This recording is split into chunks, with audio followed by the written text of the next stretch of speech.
And I think you know, Agenda 8B and 8C are sworn testimony. If you didn't sign up, please do now. So please rise for the Pledge of Allegiance. I pledge allegiance To the flag of the United States of America and to the republic for which it stands, one nation, under God, indivisible, with liberty and justice for all. Thank you. And tonight, the invocation will be given by Pastor Mike Remedios from the church, Oasis Church. He's on the church council. He came in from California just for this, right? We appreciate that. So you're on, Pastor. Thank you, Mayor Spears. Thank you. Members of the council, thank you so much. I know I speak for all of Oasis Church when I express how honored we are and thankful that you asked us to say the prayer tonight. So let's pray. Heavenly Father, we first want to thank you for all that you're doing in the city of Holly Springs. It's truly incredible and awesome to watch the excitement and the vibrancy and the growth and the new life that you're bringing to the city. But with that, there's a lot of work. But God, we trust in you. You're a good God. You're a big God.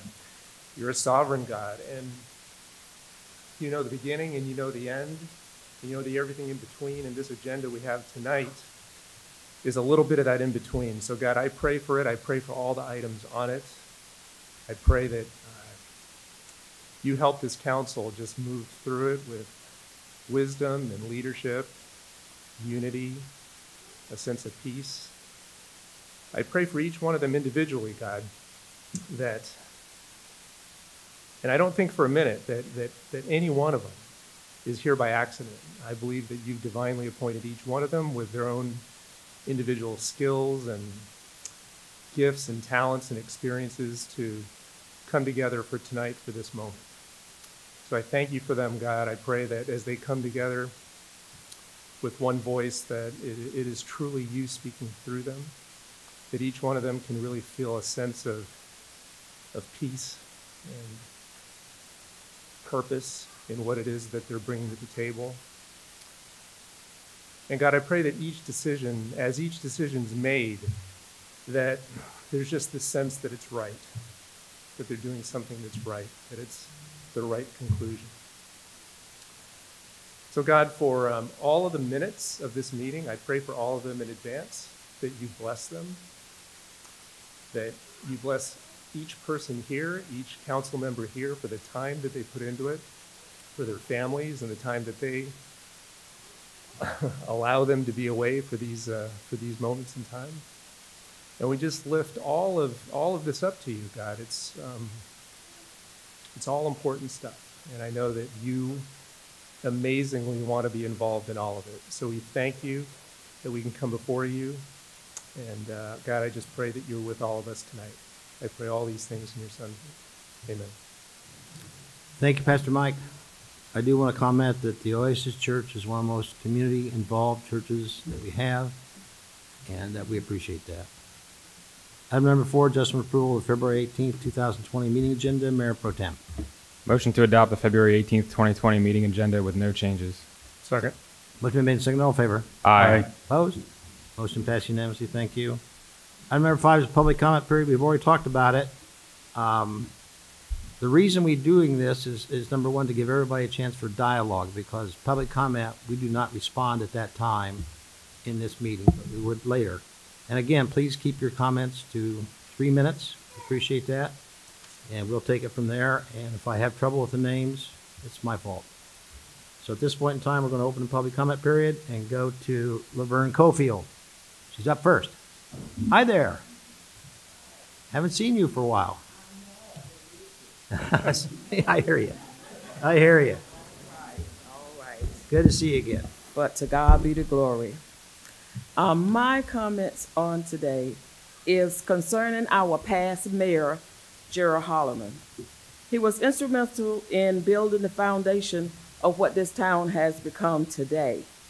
And he had a vision for this town. He usually come here month after month and speak to the council and give his concerns and his advice to you all. And right now, his his health is failing. And I propose that the town show him some type of appreciation for his service that he has done for the town. I have spoke with his wife, and his wife has mentioned that he feel like that he's not been heard in the town. Yep. That he has, that the town does not show any concern for him now.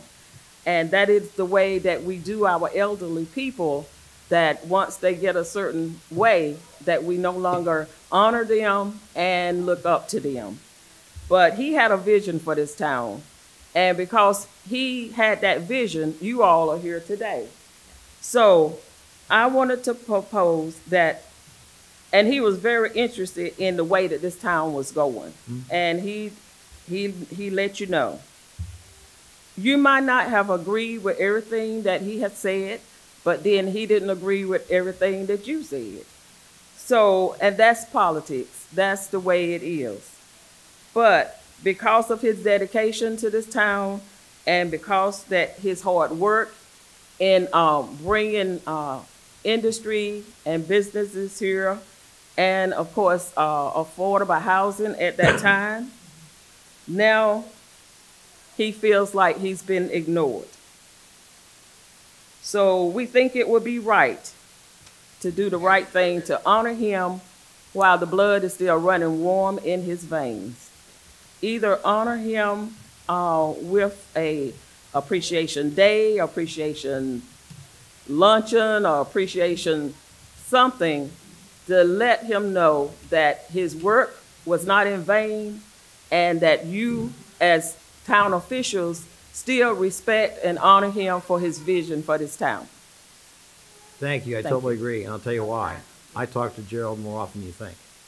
And the last two times I realized what you're saying. And Thank you for sharing that. but we'll do that. Thank you. John Beidner? John? There we are. And again, name and address, please, John. Name and address, please. 112 Shopsgate Court. What? What's that? I said, would you repeat your name and address for us? Oh, sure. It's John. It's Beindler, and the address is 112 Shopsgate Court. Got it. I just want to say thank you for having me here. I came. Our HOA asked me to come, but I also am only speaking for myself, not them.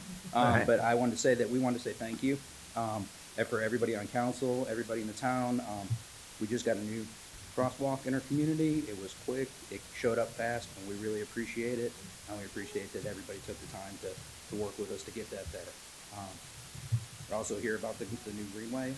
We're all excited and interested to hear more about the new Greenway project, and would like to be better included in the discussion and implementation of the plans. Could you turn the mic over just a little bit to your mouth, Oh, please? sir, Yeah, I'm that's sorry. all right. As long time, Part of my big job. as our family, we've been longtime residents. We love what's there. We got a lot of family pictures. We have prom pictures. We have graduation. We have all sorts of stuff out on the current Greenway. Our children, with our children. We have countless memories of our kids going out to play in the woods and out in the Greenway there, and on the boardwalk that's there now. Talking to our neighbors here in Holly Springs, I've heard a number of concerns about the current Greenway and this project. I've heard it's not a safe place for pedestrians, and this is the disconnected and just the way it's maintained and the town just isn't a safe place for people on foot. There's concerns about the current Greenway maintenance and our current staffing and the ability to maintain the Greenway in a safe way.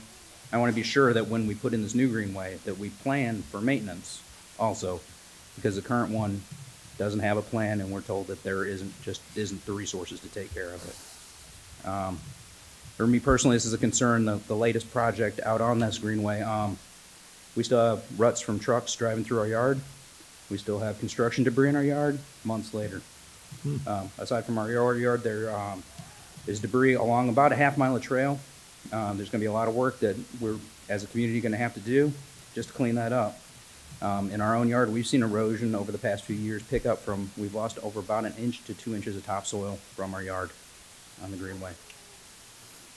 And I don't want to just say that we're asking the town to step up. Our community has really been stepped up. We, in our front porch, we have garbage pickers. You can come borrow them anytime you want to go out there and pick up trash out there. We usually take them on our walks. I also see our neighbors out. Our garbage can is also open. If you want to drop off trash on the Greenway, feel free. We have folks do it. Our HOA's landscaping service is currently mowing the grass out there. They're emptying the dog waste station. On a number of occasions, our community have been out. We've cleaned debris and garbage.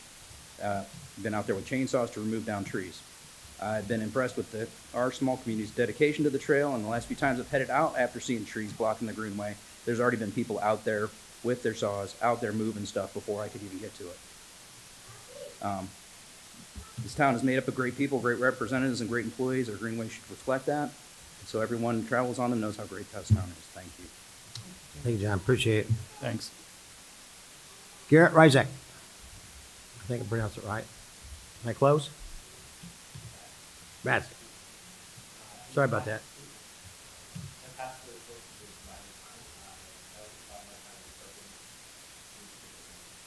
Okay. Okay. Then she's next. Yeah, so I figure it'll move things along. Okay. So Garrett, And again, your name and address, please. Garrett Razik, 101 Cicada Place. Right. So good evening. I'd like to first thank town council members and town staff for your service to the community, always. I deeply appreciate all the time you spend meeting the needs of residents. I'm aware that this weekend you'll be heading to your retreat and that one of the topics will be affordable housing. As many of you know, 6 months ago, Wake County manager David Ellis came to Holly Springs to deliver the state of the town and county. In that presentation, he said he was looking to municipalities to lead the effort on their affordable housing needs. At this time, when we are considering what policy speaks to the needs of the community, we have an opportunity to systematically engage community members. As was the goal with the Community Advisory Committee during the land use update, we must center the voices of the community. So with that, I'm joined here tonight by many members of the community, and we and many more who are not able to make it here tonight are asking the town council to establish a commission on affordability and equity.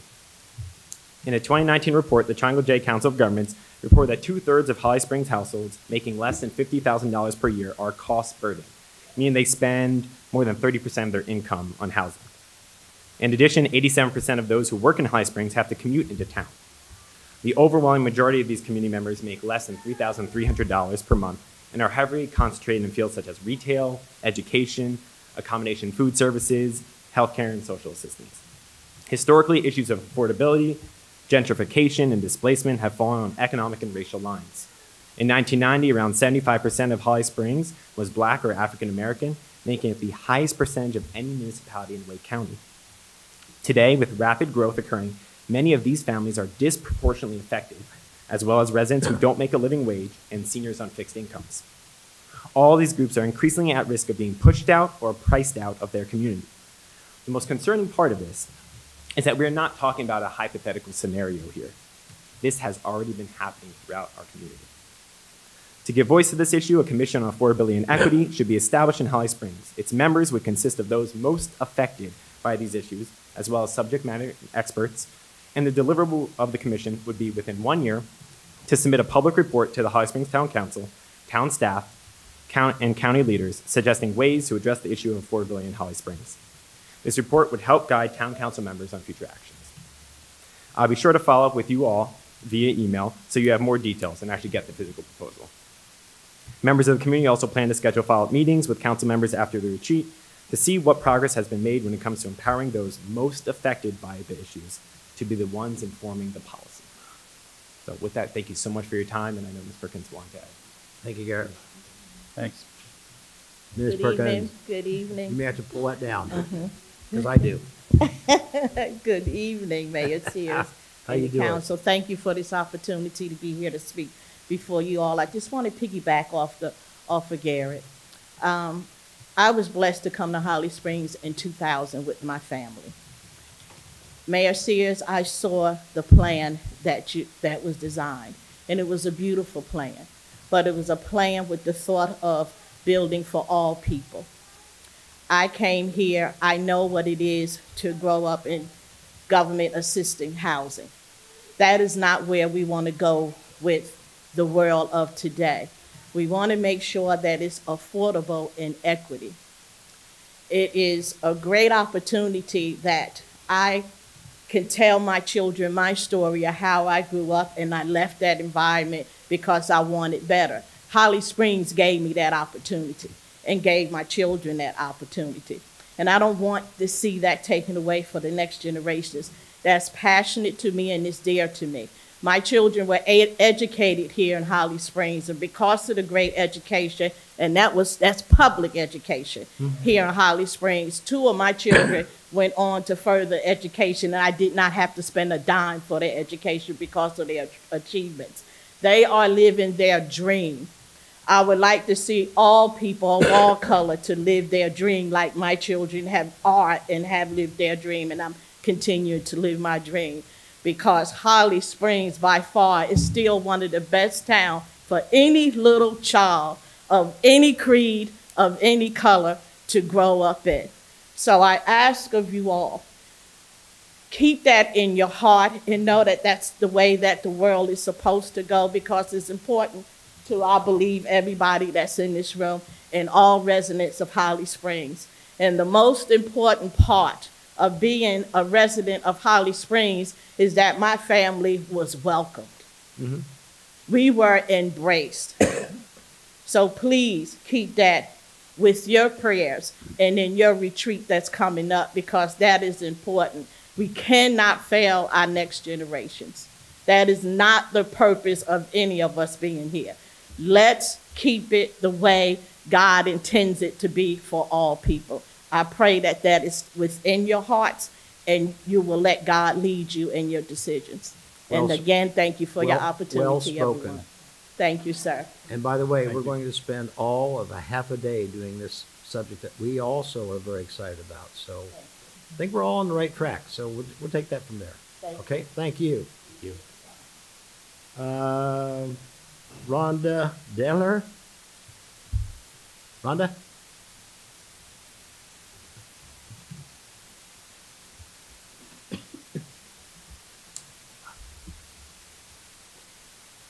Okay.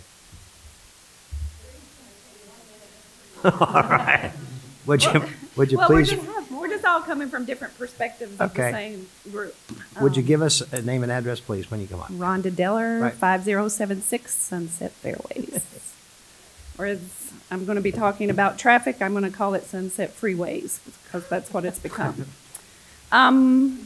So different aspects of this, we were here in December, which was kind of bringing us back to the forefront of this issue of traffic calming and safety in the neighborhoods, Correct. speeding, traffic calming, speeding.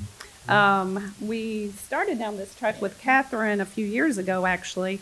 So we are excited and happy that we have a really good core group of people working with us now, and we're making baby steps. We have some really great engineers and town staff. If any of you were stopped by the police presence a couple of weeks ago, we're sorry, but we were all excited about it. Everybody was very excited about That's it. my speech, not yours. Nothing but positive comments about that, other than probably if you were one of those that got stopped. Sure. Would we like more of that? Yes. We would like more of anything that's going to stop folks from speeding in our neighborhood streets. We all know that's a problem. There's probably not anyone here, unless you live on a cul-de-sac, that isn't, and it's not just Sunset Ridge. It's 12 Oaks. It's Windward Point. Yeah, I mean, everybody. So anyway, we're working with a group. We're very happy. They went out at night. Dirk, one of the engineers, Dirk, went out at night to check the reflectivity, if that's a word, of the signs, and determined they were not reflective enough, and they're going to power wash our signs. So we're making steps, and I'm here to say thank you, because these guys and girls are putting in a lot of time. So that is my point of view that I want to say, because they're working really hard, and we're encouraged by these steps, but we're actually also looking forward to more budget friendly for more substantial concrete. Is that in a minute? Yeah. And as much as we appreciate, yeah, it's a timer. So we very much You knew appreciate that. the efforts that you all have put through. We even received a map today where they're going to add signage in. But one thing that we talked about when we were here in early December were out of the box ideas, and we just look forward to discussing and you all using our team that we've put together of willing citizens to help you through this issue. We want to talk about out of the box ideas. Cleaning signs and adding signage is wonderful, but I think that we too can become Emporia, Virginia. So let's be known for safe streets. I know that's one of the, Mayor Sears, you want a safe community, but that involves safety and driving through the streets and traffic safety. Mhm. So thank you. We will I'm be with you. here every meeting until you see large changes. So Keep at it. yeah. We had one little, I just have one quick story Oh, I want please. to share with everyone that really I think Oh, brings name us and address, home. please. My name, Jacqueline Volmer Vieira. I live on Linksland Drive. And so I hear and see a lot of cars speeding. And I was out walking my dog with my daughter, and a car came down the road at least 50 miles an hour and flattened a rabbit right in front of my daughter, in front of our house. And it's not an isolated situation, but it's really something that, it's a problem. And we're looking forward to working with all of you to find a way to slow people down. So I think signs are great, but I think we need to find a way to slow people down. So thank you. I totally agree with you. All three of you. And keep us informed. Keep us informed. Okay, thank you so much. Thanks. I think that's it for those who've signed up.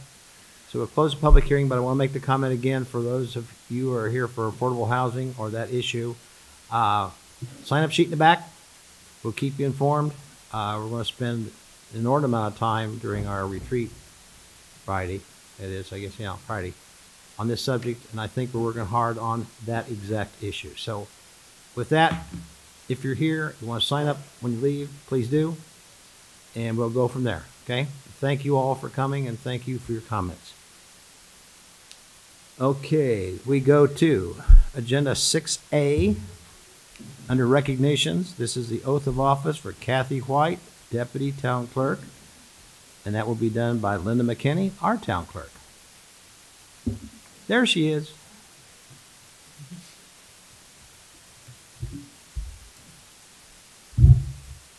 And Kathy came to us from Little Falls, Minnesota. As I recall, that's fairly close to Minneapolis, right? Within 1,000,000 miles, yeah. And 17 years experience with municipal government as a utility billing clerk, right? Thank you, Linda.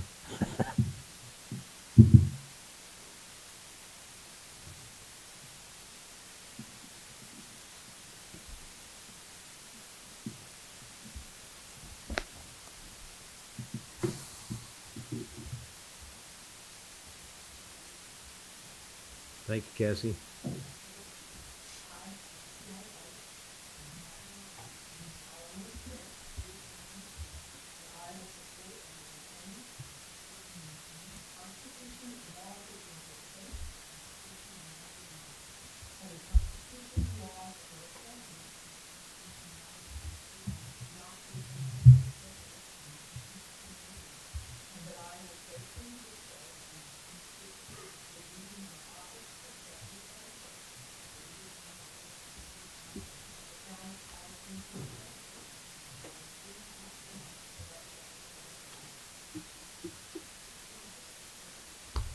All right.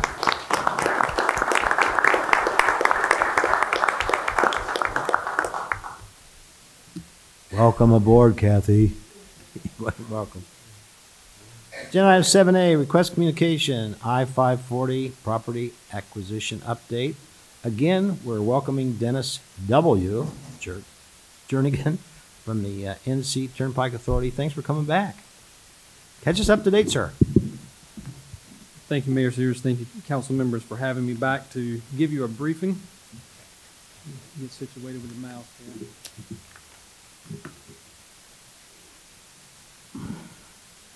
Okay, so I was here a couple of months ago and kind of went over the right-of-way acquisition process with you.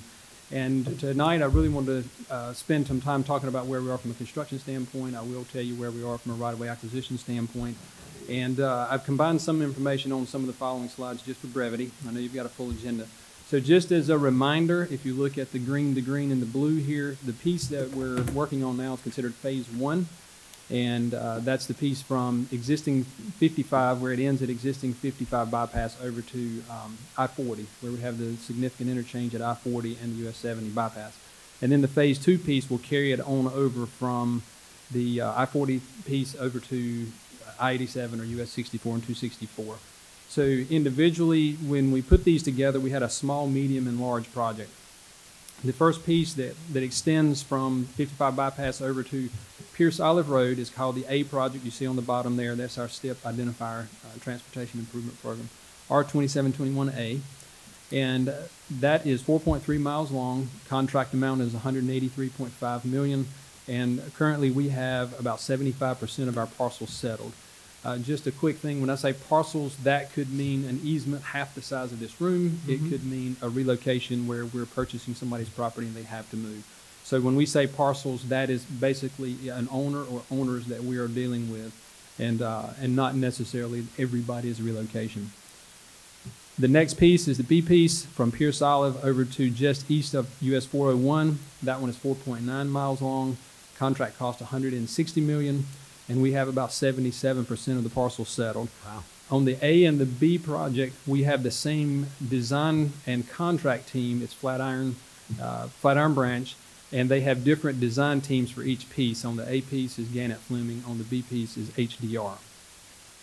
The third piece is, if you see the bottom there, R2828, and that's the piece from US 401 to I-40. 8.6 miles long, $403 million. This is the big one. And this is a joint venture of Lane, Blythe, and WSP is their design contractor. We've got about 26% of the parcel settled there. And the reason it appears that they're farther behind is because that one was a true design-build contract. We as the department in Turnpike did not do any, we did some minor advanced acquisitions, but for the most part, the contractor and the design-build team is doing all the right-of-way acquisition.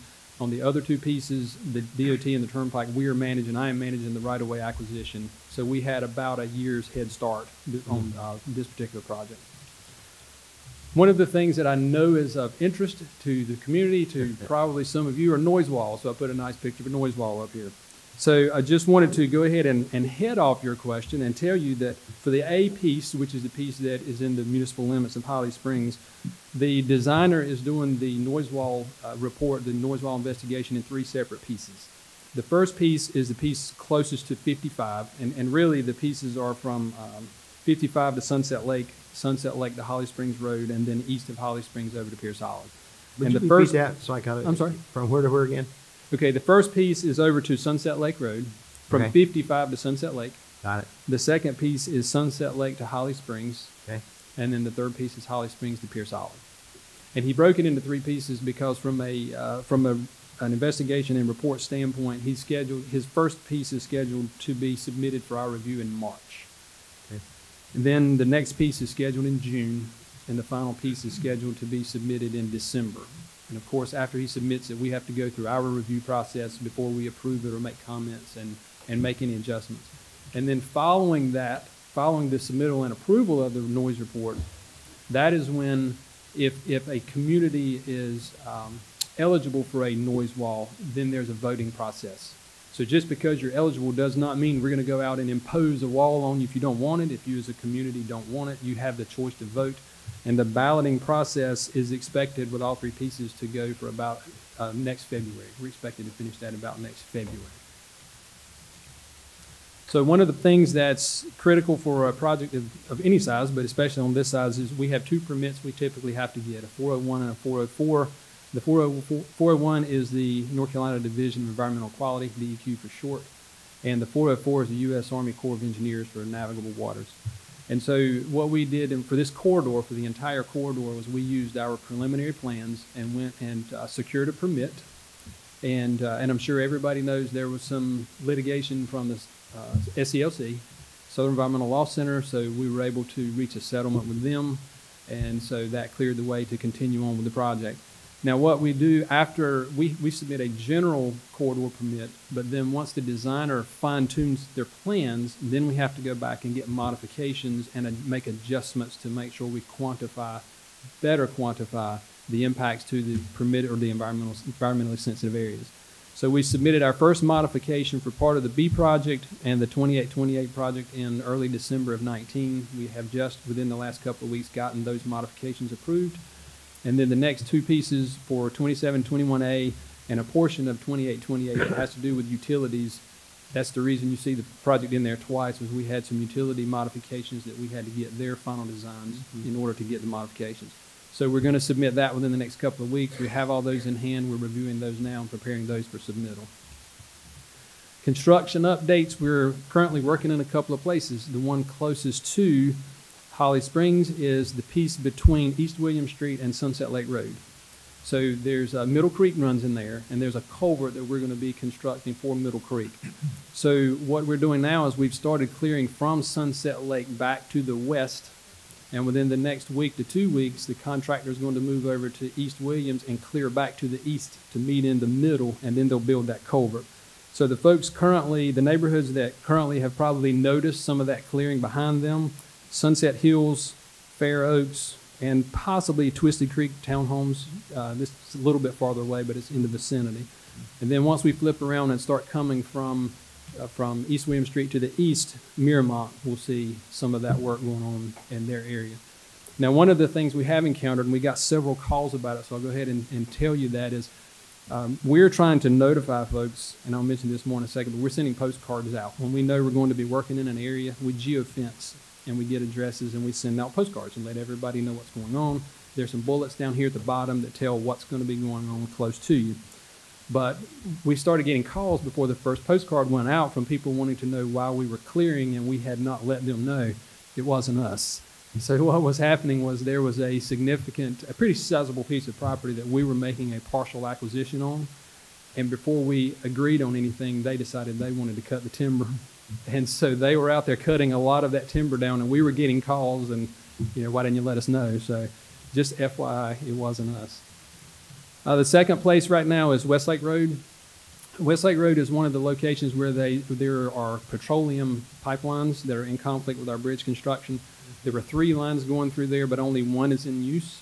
And so we've spent the last couple of weeks, and you'll see a picture here in just a minute, where they removed the 2 lines they're not using, but we have a 30-foot cut in there, so they have to actually lower their line. They're going to directionally drill their line. So we've had some bridge piles that we put in there first. We'd rather put the piles in first and let the proposed pipeline bump into the piles, and then vice versa when we've got an active petroleum pipeline. So there's some work going on there. Within the next couple of months, there'll be a temporary detour going in there, and hopefully the pipeline company will come back and start relocating the rest of their facility. The same pipeline contractor is working at US 401. They've been there now for 3 to 4 months. That was their second largest relocation. And they had about 4,000 feet there that they're having to relocate. So they've been working there for a while. I've got a couple more months left to do. NC 50, if you've been out in that area, I know we're kind of getting away from Holly Springs proper, but NC 50, we had a lot of advanced acquisition there that we had bought a lot of property in advance. So the contractor set up a field office there. He's done a significant amount of clearing, and he's moving some dirt and doing some grading there, working toward both the west and the east. And in the east, what he started doing there is because there's a 40 widening project going on, and the contractor there was working in the median, we had some median bridge piers that needed to go in. So while that contractor had traffic pushed to the outside, we coordinated the contractors and our contractors building his median bridge piers in there so we don't have to affect traffic twice. So if you've been out there in that area or you use 40 and you see those bridge piers with the dogwood emblem on there, that's ours, and that's why you see those going in and there's nothing on the ends to tie into. I mentioned the pipeline there on the left. You'll see they're removing 2 of the lines, and then on the right is just a general clearing and grubbing phase. A couple of things I wanted to mention. In addition to that, I mentioned the postcard. One of the things we're really ramping up our communications plan. We're meeting tomorrow with a group of schools in Apex who are very close to the project. If there are schools in the Holly Springs area that would like to do the same thing, we would welcome the opportunity to come out and talk to them both from a pedestrian traffic standpoint, from a high school standpoint. You've got young drivers, maybe they're not familiar with navigating work zones, so we'd love that opportunity to come out and have that conversation about the best ways to teach those students the way to safely navigate those work zones. And the final thing that I brought for you tonight, in addition to the right-of-way information I shared last time, I actually brought 2 booklets tonight. If you want those, I can leave those with Linda. One of them is just a generic, very short real estate acquisition process, and the other, just in case you get questions, is a relocation assistance brochure that we give to folks who are having to relocate. Great. So if you would like those, and you might get questions, you would have it firsthand. And with that, I thank you again, and I'll be glad to answer any questions. Does the board have any comments or questions? I bet they do. Got a couple quick questions. Since I happen to live nice and close there in Wood Creek Atrium, and obviously that neighborhood has already been affected, so you didn't mention that neighborhood, and it's to the south of Sunset. Well, the clear cutting actually south. So is that the area you're saying was timbered by someone else? It is. We're actually crossing Sunset Lake twice. Right. And so the first crossing for Sunset Lake, our clearing work is to the west of that. And so the clearing that was done by the property owner is really the second crossing and just to the east of that. Yeah. So if you're in that second crossing, it's So that's probably not the where property we're owner. at. So there is clear cutting that's gone on, so you might want to ask your staff, but there's been clear cutting that's gone on south of Sunset Lake Road, south and east of Sunset Lake Road on that first crossing area. That whole area is clear cut now. And I guess the question was for the folks that are there, there's a pretty good disparity between the buffering that was left adjacent to the Wood Creek Atrium area versus the area that's to the neighborhood to the north of us. So it looked like potentially 2 separate clearing crews that did that work, but the first crew left a significantly smaller buffer than they did on the north side. So not much you can do about it now. It's already gone. And we did get our notification well after that clear cutting started, so I got it about 3 weeks after the notification started. So, and same with all the rest of the neighbors there. So that was a little interesting. So might just want to check back with the staff on that one as far as how that one happened there. So there was one piece, it was a very large piece of property that we had in advance, and I envision that's probably the one you're talking about. And so the contractor took that opportunity while he had his clearing contractor in, he had access to it to go ahead and, just for economy of scale, to go ahead and get it while he was there. Sure. And you're absolutely right, we did get behind on the first notification. Okay. Yeah, and that's fair. Like I said, that just interesting. I'm just asking that probably, I'm not sure if it was communicated, as to what the buffer would be left there along the side, but I know it probably caught some of our neighbors there pretty good off guard, because the buffering that was left is minimal at best, so that'll certainly be an area for potential noise wall. I know our neighborhood was already advised of that there'd be some wall buffering in there during that construction. The last one I had was I've heard rumors that there's potential to not open portions of 540 until the entire section the entire area is complete. Is that the true intent of this all, or not? That's our intent, to open it all the way from 55 to 40. Okay. That's why we staggered these contracts, and that's why, because of the fact that we had full right-of-way plans on A and B, and we got started earlier, the 2828 project is larger, and so we let that one first. So it really raised a lot of eyebrows when the current facility ends in the west, but we started advertising contracts from the east and worked backwards. And that was the reason, was to give those contracts a chance to catch up to where we were, so that we would all finish at the same time. So that's your intent, is it? That Most is of the it should intent. finish pretty close.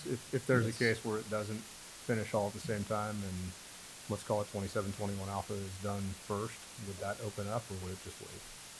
We would have to make that decision once we got closer, but the thing that would really weigh on that is, if you look at the facilities that we're crossing, there's really nowhere that you can take 6 lanes of traffic and put that traffic on that facility and it's going to be able to handle it. Right. So really, I-40 is the only facility, and even that in the morning is not got the greatest capacity, but if you look at NC50, it's a 2-lane road, US 401 in the morning is parking lot, and so really you just about have to open it all the way. Right. And I'm just looking at it from a relief valve perspective with that major interchange for us at Holly Springs Road. That's a significant relief valve heading off to the east, and would mitigate a lot of traffic concerns that we have on NC55 right now. Other questions or comments? I just wanted to ask a little bit about the 25% left to for property acquisition, how many of those are relocations left? Like relocations that still have to happen for the folks near our community? Right. I don't have that exact number. If you wanted that, I can get that information. We've gotten probably around 60% of the relocations for the 27-21 portion they've either gotten their money or they're underway. We're farther behind on the 28 for the reasons I've stated. The right-of-way is not as far along, but if you want a specific number, I can get that to you. I would like that because I know I was aware of Mr. Council's, and he had dates where he had to be out by February. And thank you. I was at the signing when he was happy with his new house. As much pain as it got to get there, I think he was happy. And I think that's the thing is communication and being open to dialogue makes a big difference. And folks know that, they get a right resolution. Well, thank you. And we work hard to make sure everybody's treated fairly and in accordance with the law. And as far as Mr. Council goes, we had several conversations, and I'm glad it worked out well for him and that he's happy with his new residence. And he had good representation. His attorney worked very well with us to make sure that everything was taken care of in a timely manner and in a way that worked well for him. So it was a very good, very good acquisition from our standpoint. And I just hope the rest will also have that, because it's daunting if you don't have that. And I don't know if everybody has that sort of support. So yeah, I would love to hear who's still left to be relocated. Sure. Okay. May I mention one more thing as far as, because you reminded me of it, as far as we did recently open the Marshall Parkway interchange, and I know that's a little bit north of here, but it is a new opportunity on the Triangle Expressway for folks if you don't have to necessarily travel between, I think there was 4 miles between those two interchanges, so now there's an opportunity. The bridge was there for a long time, and it was kind of the bridge to nowhere because it didn't tie into anything on either side, but we did open that recently as well. So.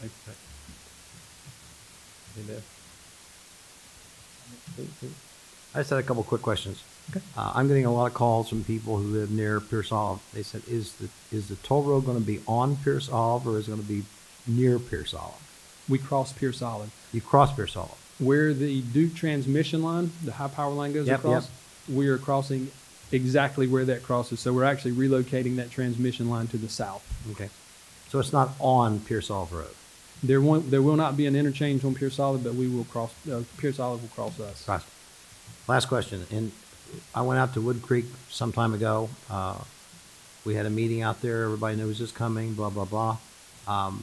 The question I have is that an eligible area for the what I call a sound wall? Have you talked about that? I've got the map of eligible areas, but I don't have, Mayor Sears, I don't have it that specifically as far as neighborhoods. Okay.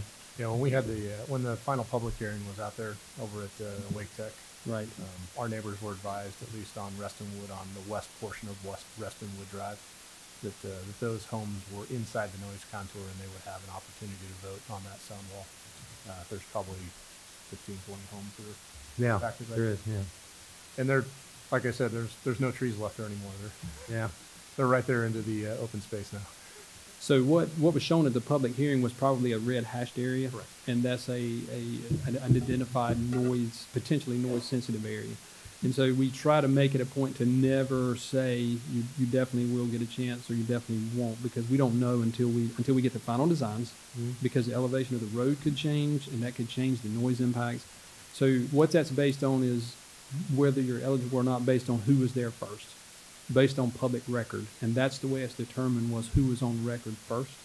And then it's a function of, is a noise wall going to, by law, we have to make sure that there's a benefit. If there's no benefit, there's a lot of guidelines, but I'm kind of giving you a high level overview. So there's no point in investing in a wall if it's not going to do any good. And so then it's a function of, again, the vote.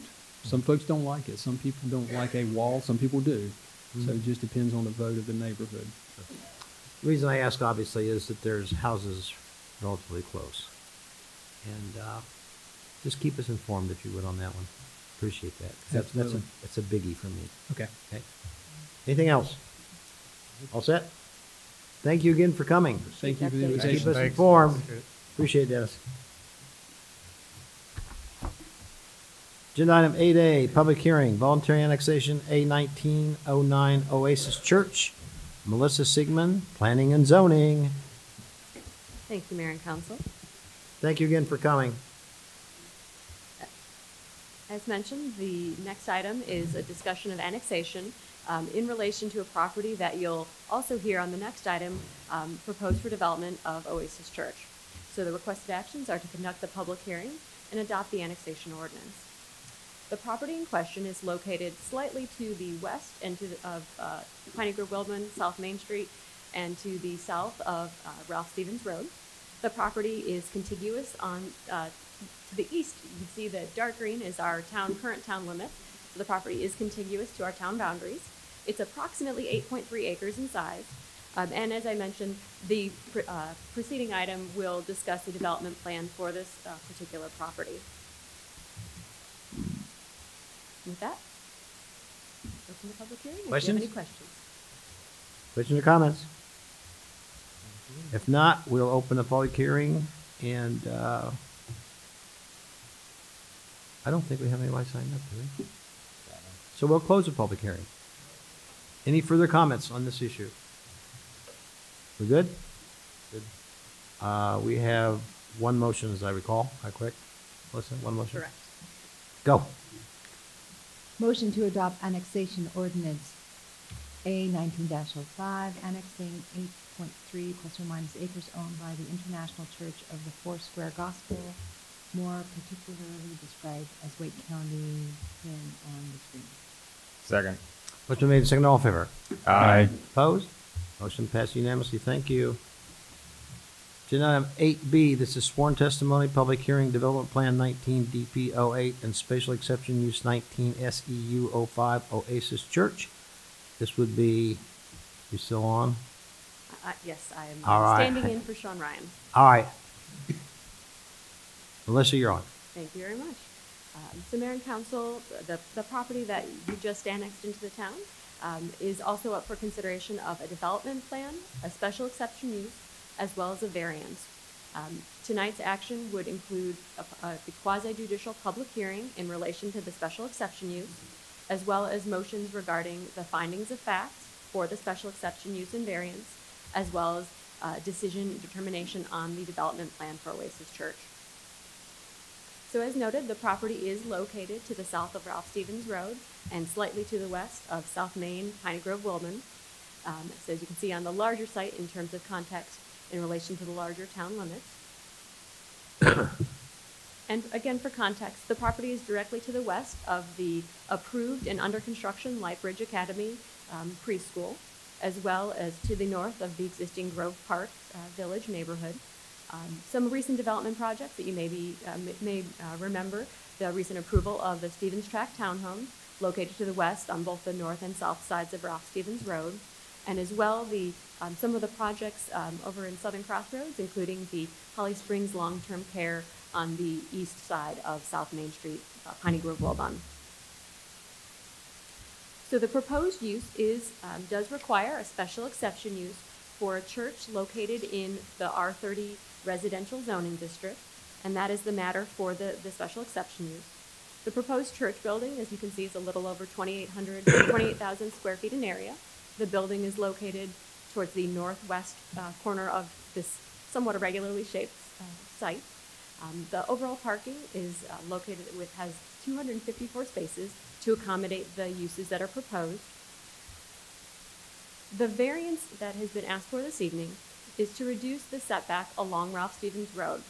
Because this property is located in the R30 residential zoning district, the residential setback of 50 feet would apply.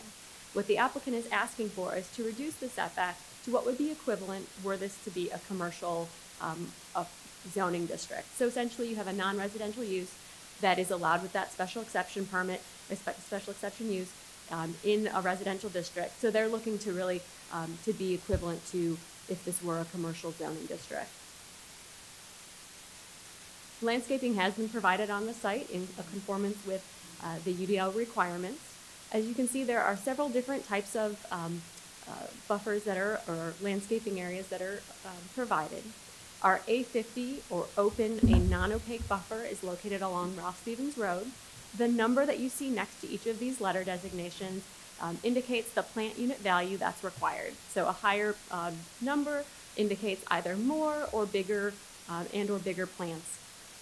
The difference between the A and the C buffers are whether their visibility. So along Ralph Stevens Road, we're looking at having more open and deciduous plant material, as opposed to areas that are adjacent to residential, where we're looking for a little bit more visual screening and having opaque plant material. The developer has also included the required tree preservation area on the site, as you can see toward the western boundary of the property. The applicant has provided building elevations in compliance with all of the UDO architectural standards. And with that, I'd be happy to answer any questions you have in regards to planning. We also have engineering available to discuss some of the utility and infrastructure concerns for the site. One question for you. Sure.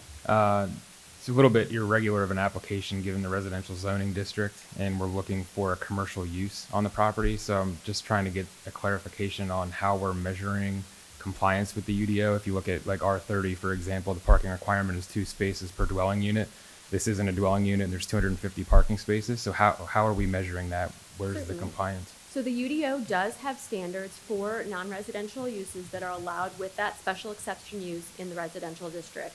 And it does refer back to our commercial district for many of those standards. The front setback happens to be one of those items that doesn't directly point back over to the commercial district. So unfortunately, our UDO has considered these circumstances, and it does direct us straight to the commercial standard that would be applicable. So the buffer yards, setbacks, all that would mirror what we see typically in a local business or community business that would more regularly have a use like this? Correct, right. So it just happens to be that the setback is one of those few items that's not not specified. Okay, thank you. Are there questions of Melissa? Before we go to the open close?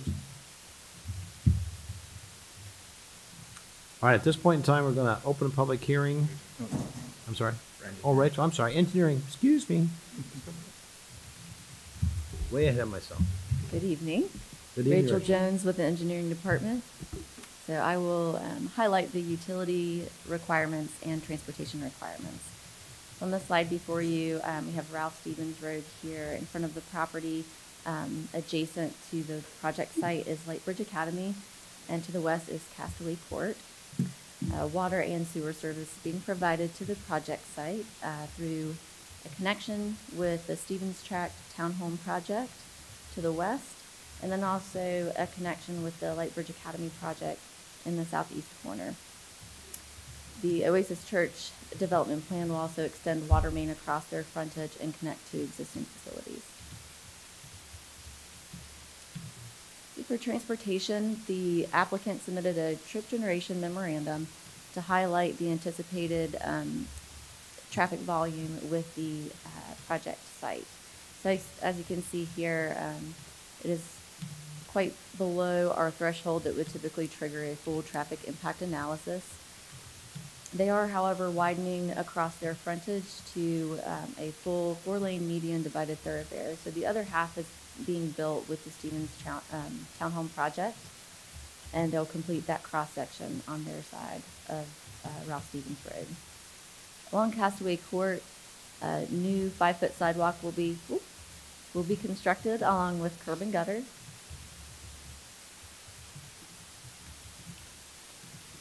And this slide is to give an overview and some context of where the project site is in relation to some of the projects that have been approved. Melissa touched on this. This specifically is to focus more on the pedestrian connectivity. So we have Oasis Church at this location. The Lightbridge Academy project is adjacent to the east. Southern Crossroads, where we've seen the long-term care project, the Exchange Apartments and Hawthorne Apartments. And we have the Collins Park master plan and Lowe's toward the bypass. This area is the Stevens Tract Townhome project on either side of Ralph Stevens Road. And we also have a project under review that fronts Avent Ferry Road. It is a commercial project that has not been approved yet. So you'll see the various projects and what they're providing as far as sidewalk and connectivity. This north yellow line along Ralph Stevens Road on the north side from Avent Ferry Road to Main Street is actually 10 feet wide, as required by our Parks and Recreation Department during the development plan review process for the Stevens Tract Townhome project. They're also building 5-foot sidewalk across their frontage on the other side of Ralph Stevens. And as discussed in the previous slide, Oasis Church will build their half of the cross-section, including a 5-foot sidewalk. And then on the north side of Ralph Stevens Road, across the intersection with Main Street, we have a 5-foot sidewalk as part of the Southern Crossroads and Hawthorne Apartment partnership. And Collins Park Master Plan picks it up from there. And it will be completed with another development plan project that is in the review process today to bypass. So I'm happy to take any questions you have for engineering. Any other questions or comments for Rachel? See none? Good job. Thank you, Rachel. All right, we'll go to planning board. So at this time, we'll invite up planning board to discuss their recommendations.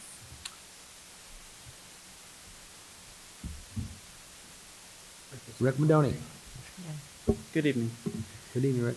So as you can see on the board or on the screen, some of the things we talked about, but to elaborate on some of that, one thing we always ask about is road improvements. And as you can see from that map that Rachel just put up, we're going to be close to getting the 4-lane expansion on all that road, except for there's a little stretch to the southwest. It's still not going to be there yet. And also Southern Crossing, we know the issues we have down there. One question was, how will it be phased and will there be enough parking? We were told that phase 1 will be enough parking for everyone at the time right now, and then we'll be expanding to phase 2 for additional parking. There will not be any childcare on site. Some of the negative things that we're a little concerned about, people are asking, are there going to be any classrooms, are there any performance venues, basketball, and this is, the applicant can tell you more about that, but they're not going to do any of that stuff. And when you think about size, when you look at Hope Community Church, how big that is, this is going to be about the quarter of the size of Hope Community Church. So that was something we learned a little bit about. There were questions on if the church could be used as a safe place for families that are in need. There was also concern about traffic while all these projects are being built, while Lightbridge Academy, while Hope's being built, while Stevens Track's being built. So there's concern with organizing that traffic patterns so there weren't too many issues. And there's also a lighting issue, and I think staff added that as a condition.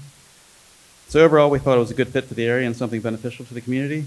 We were just looking to see if they wanted to expand the offerings for the building for their benefit as well as for the communities. Any further questions? Questions or comments, Rick? And it was a 611. 611. There was one opposed, and he didn't feel it was appropriate for this location. Yeah. Guess not. Thank you. Thanks. Good job, Thanks. Rick. Thanks. Do you want to do the applicant now, or you want to wait till after the public hearing? And Joyce? We can do public hearing first. That's But what I think too. I actually, Agree. I actually have 2 questions for Rachel that I just thought of. On Come that on last, back, Rachel. sorry, that last slide that you had on the sidewalks. Yes. As part of the Stevens Track project, we had a condition of plan approval for RRFBs for crosswalks across Ralph Stevens Road. Do you know approximately where the location would be for those?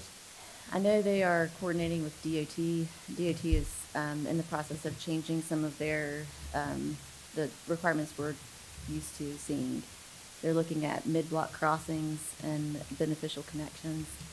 So I don't know that it has been determined where the ultimate location will be, but I know that they're still working through that with the town and DOT. Okay. The reason I ask, I think it's important in, considering where their frontage is on, I guess that's the south side, let's call it. Mm-hmm. It's pretty far up there away from where the church is going to improve potentially the sidewalk there. And with Lightbridge not having a requirement to build a sidewalk, there's nowhere on the church side of the street for them to get to the intersection, cross over. So until, the town funds that unfunded liability to complete that sidewalk all the way to the intersection, those people who may want to walk from the church up to the commercial or something would have to cross a 4-lane median divided road to do that, to get to the other sidewalk to walk up there. I just wanted to call that out. Thank you. Rachel, do you remember also for that Stevens Track, just on that same vein, if I remember right, the greenway that they're providing as part of Stevens Track is behind that pond, right, between the pond and Hampton in there, kind of runs down that border right Yes. there along the tree Mm-hmm. line and dumps out That's right, yeah. I right think across they the come street through from the Oasis site. Church. So maybe there's an opportunity to engage for crosswalk in that location right there, if that's where that greenway is going to dump out. If we're going to have that discussion with DOT as to where the best locations are. We'll definitely take that into consideration. One last one I had is in phase 2 of the plan. I think there's a potential connection to the Lightbridge parking lot. that would that only come in with the development of phase 2 when that additional parking comes in, or would that be something that's going to be more imminent? That would be with the phase 2 of the parking. Okay, and then it would connect to that adjacent property, and you could have access off of Piney Grove Wilbon. That's correct. Now, I will note that the access off of Piney Grove Wilbon is right in, right out, Yeah. out of the daycare, so Mhm. I bet they get people going south a little quicker. Okay. All right, thanks. All right, you're welcome. Thank you again, Rachel. At this point in time, we're going to open the public hearing, and we have 5 people signed up. I'll ask for Laura Holloman to come up first.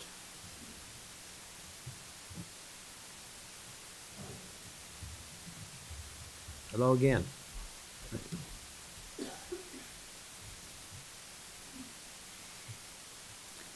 Good evening, Good evening. members of the town council. My name is Laura Hallman. I'm with representing the applicant Oasis Church with the Spalding Group, 1611 Jones Franklin Road, Suite 101, Raleigh. Thank you for having me. This has been a really good project to work on. And I just want to talk about a little bit of the journey it took to get to this point tonight. Oasis Church first came to me and members of our engineering group in fall of 2018 wanting to expand and do a permanent home in Holly Springs where they had been for the last 6 years. They had already purchased the property and had already done a really good job at due diligence. They had their environmental stuff underway. They had their survey work underway. Quite frankly, they were a lot better prepared than some developers that I've seen that come to us, and just really impressed. And that's a testament to who they are and the church members that they have that are donating their time to make sure this project happens and becomes a reality. Staff has been good to work with throughout this process. I think Melissa politely called it an irregular piece of property, and it definitely is. That's probably why it was available, because it's certainly not ideal. It's not ideal to have a stream that runs and bisects the property, but we've made it work, and this project planned tonight is something that we're proud of, that really shows the drive and the passion to do something on this parcel that a lot of other typical developers would not do. There's Melissa talked about the variance. That's a variance, obviously, that's applied that we're trying to allow for, because, quite frankly, this corner is the only place that this building can fit and have the ability to have off-street parking adjacent to it, which is very critical for young families. You've got the Duke Progress Energy easement right here, so it can't be pushed further back. That kind of starts to kind of encumber it more of the site more, as well as you can't flip, have the building over here because you're not going to have enough room with the existing stream. So it was really a matter of fitting it there. We didn't pick and choose this variance.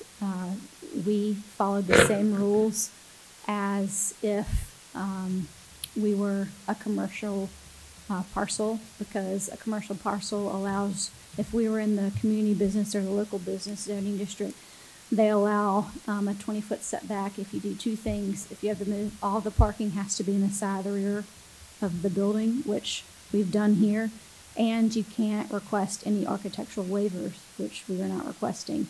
All the building meets the architectural requirements, and it's a good-looking building. There's no architectural waivers here. In terms of parking, we are providing the maximum number of parking that we can, and we're giving folks, one thing that was critical that we really worked with Oasis is making sure that there were safe pedestrian connections throughout the parking, as well as, of course, in addition to the sidewalk being provided along the entire building, there's also safe pedestrian connections throughout and safe crosswalks that'll be marked. So in addition to sidewalk through the natural area, there's also safe pedestrian paths throughout the parking, which was something critical that we were able to provide. It's obviously, a large parking lot, but we are providing extra parking islands and tree coverage throughout the parking lot to kind of really address some of the heat island concerns that can happen when you have an impervious coverage like the large parking. Tree preservation area.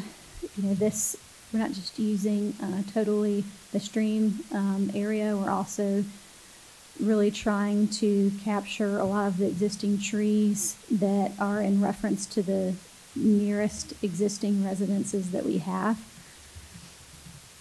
We're also meeting all of, as Melissa stated, all of the buffer regulations that the UDO puts in place for having more of a commercial use next to an existing residential use. In terms of road improvements, I just want to reiterate that we are doing our fair share of road improvements, which is so critical for a nonprofit to say. They came to us and they acknowledged that they had to play by the rules, and then this is exactly what they're doing. They're going to do this will have full sidewalk along Ralph Stevens, along their frontage, and along Castaway Court. This is obviously a huge undertaking in terms of infrastructure improvements and cost, and I just think it's such a testament to them being willing to know that this is the cost of doing business for someone who isn't in the business. So I can't stress that enough. At this time, I'd like to call up Pastor Bill Rose to give an overview of Oasis Church and give you an opportunity to get to know Oasis. Thank you. Okay. Welcome back, Pastor. How you doing? Bill Rose, 124 Desert Orchid Road, Holly Springs. I'm pumped to be up here. Thank you for your consideration on this project. We've been working on this for a while, about 7 years ago. For me, Oasis was something I just thought about before falling asleep at night. And we started, the first gathering was at the Cultural Center with 25 people from the area. Just kind of talking about the possibility of starting a church. And our hope was to start an organization that would do three things really well. The first thing we wanted to do was serve the kids. One of the things we were impressed by with Holly Springs was we had heard there was a motto in the past that if it's good for the kids, it's good for Holly Springs. I've heard that. Yeah, and we've always said that Oasis is a church that kids love to bring their parents to, and it's been really important to us. And so any organization that we've serviced or served or given money to or contributed to in some way in our community, we've always prioritized organizations that serve children, whether it's education or foster care or something in that realm. So we wanted to be for the kids. The other thing we were thinking was very important, which I think we've done well, is just to be a church that's here for the town of Holly Springs. We've tried to be a no strings attached serving organization. You've probably seen us bombarding all the town events with t-shirts that say Church for All People. We've tried to be as present as we can. Our outreach guy, his name is Jeremiah, he says, if the town of Holly Springs is doing it, then we're going to be there. And so we've been grateful to be a part of all that Holly Springs has been doing over the years. And then lastly, one of the things we talked about was that we wanted to be a church that reached folks who don't go to church. There's a lot of people that live in Holly Springs who would love to practice faith, but have to drive out of town to do it. Maybe they're new to town, they're from out of the area, so they don't know a lot of it, and so it's a little bit inconvenient to drive outside of the town to worship. And we were doing the math one day, and we realized that if half the town decided to go to church on, let's say, Easter Sunday, there's not enough seats in Holly Springs to house the worshipful community we have. And so for us, it's been a real passion and a real desire to reach people who don't do church and who don't have a home church. We've been doing it 6 years, portable. We spent the first 3 years at the middle school, Holly Grove Middle School. Yep. And the previous 3 years, we've been at Holly Springs High School. We grew really fast at the middle school. We used to say we were a middle schooler with a mustache. And then we finally graduated high school, and we've got a team of over 60 people who set up and tear down the church every Sunday. We have 3 32-foot trailers full of equipment, and we're really hoping that we can give our volunteers a break and build a permanent home and have a place that we can call ours permanently. Our hope is just to meet on Sunday mornings sometime between 9 a.m. and noon. We don't intend to have a whole bunch of activity or a lot of traffic involved events on our campus. But we do want to serve the town, and so if there are ways that we can build a bridge to serve the town or serve the needs of the town or local schools, we want to be a part of that. So that's all I have. Thank you very much for your consideration. Any comments or questions of Pastor? So just to reiterate, because I was at the planning board here, so you're not looking to have, although this is a big building, I know that they talked about having a place that you can have concerts or things like that, and they also talked about classrooms and daycare. So you're going to build this big building to only have once a week for a couple of hours. That's the hope. The couple of reasons why. One, we would love for the town or for other organizations to use the building whenever it's necessary. We just don't have additional plans for it. Like childcare is something that we don't want to get involved in on a Monday through Saturday basis. So we will have environments for children on Sunday mornings, and those environments would be great for children. And we're open to conversing with the town or other organizations, and allowing our building to be a service to other people is something we would be happy to do. We just don't currently have plans for that. The building that we're building is large enough to house our church as it is in terms of our size and our population. And I don't personally want to build anything bigger. That's kind of why we chose this particular parcel of land. And the capacity is around, is it 600 seats? Phase 2, yes ma'am, about 600 seats. Phase 1's just what, 140 or so? I'm sorry, say that again? Phase 1, just like 140 or something. Phase 1 would probably be half. I think we would probably go half and half. Did you have a specific?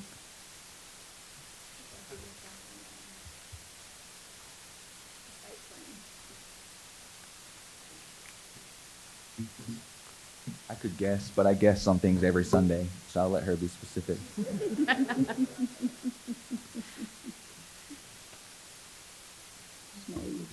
went through with the architect. The first phase will have 144 seats. Say it again, Laura. 144.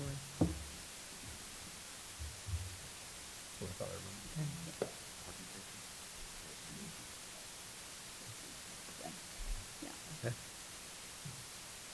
Any other comments, questions? While Ms. Holloman's up there, just one question on, so you spoke a little bit to the variance request and some of the other UDO requirements as it relates to setbacks, building base and cap, applicants meeting all of those without any waiver requests.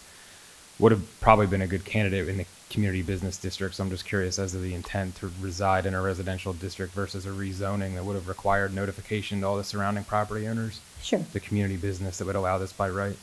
Sure. They're actually, I don't believe a religious use is permitted in community business. But I will say that we did have a neighborhood meeting and all adjacent property owners Okay. within 200 feet were notified. Okay. Anything else? Good? Thank you both. Thank you, Pastor. Next, we'll call up Brian Duncan. Passing? Okay. How about Marcia Martin? Is it Martin? Correct me if I'm wrong. That's unusual. Anyway, please repeat your name and address for us, please. Absolutely. I'll move this down so you can. My name is Marsha Martin. I live at 109 Meadow Springs Court, Holly Springs, which is in the Holly Glen neighborhood. So you heard the developer's perspective, you heard our pastor's perspective, but I wanted to give you a resident's perspective of why the council should be in support of this project. So again, my name's Marsha Martin. I live in Holly Glen neighborhood with my husband and family. We moved here about 7.5 years ago. We kind of stumbled across Holly Springs when we were looking in the greater Raleigh area to relocate from Chicago, and instantly fell in love with it. Yeah, the schools, everything. So we put down roots for the first time, became first-time home buyers, settled in Holly Springs. For the first year or so, we looked for a church in our area. We wanted something. When we were in Chicago, the place that we lived, the church that we went to was about 20 minutes away. We didn't really have a connection with them outside Sunday. And when we moved here, we really wanted a church that was a part of the community. We wanted that for our children, we wanted that for us, we wanted that for the community. So we looked around for a while, tried a few churches, nothing quite kind of fit that bill. And then about 1.5 years after we moved here, we started getting calls and flyers about a new church that was starting in Holly Springs in the Holly Grove Middle School. Pastor sounded pretty cool. We got some robocalls, so we decided to try it out. And from the first service, really felt a connection. It was exactly what we were looking for. And the thing that stood out most to my husband and I was that the mission and vision of both Bill and the church was to be not only in the community, but be a benefit to the community and to add to the community and to give back. And that's something that we really supported and believed in. So in my 6 years at Oasis, I've volunteered to check kids in, and I've served in various leadership positions.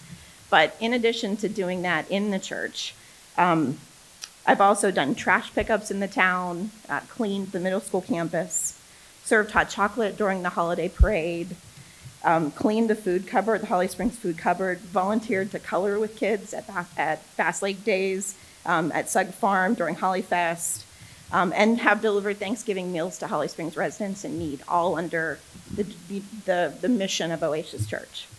I've even shown up at Bass Lake for Turtle Fest to be a part of the Bass Lake Photo Club's tent to see my head pastor and youth pastor parking cars.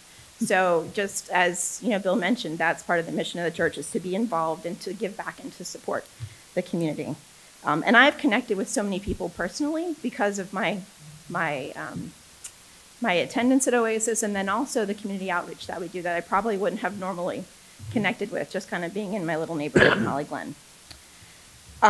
So that passion that our leadership has to serve the town we live in is something that has kept us there and kept us faithful and really has given us a sense of community. Our time in Holly Springs has been synonymous with our time at Oasis Church. It's been a part of our life here. And the slogan for the capital campaign that we started to actually raise money for this permanence, for this place in Holly Springs, is here for good. And from the beginning, that really had a twofold meaning. Not only to be here as a permanent place in Holly Springs for good, for permanency, but also to be here for good, and to emphasize that good is for the betterment of the town. So that's why I, as a resident, and who has no plans on going anywhere anytime soon, thinks that you all should be in support of this request for a development plan. All right. Thank you. Thanks. That was a minute for mission, right? Sandy Byrne.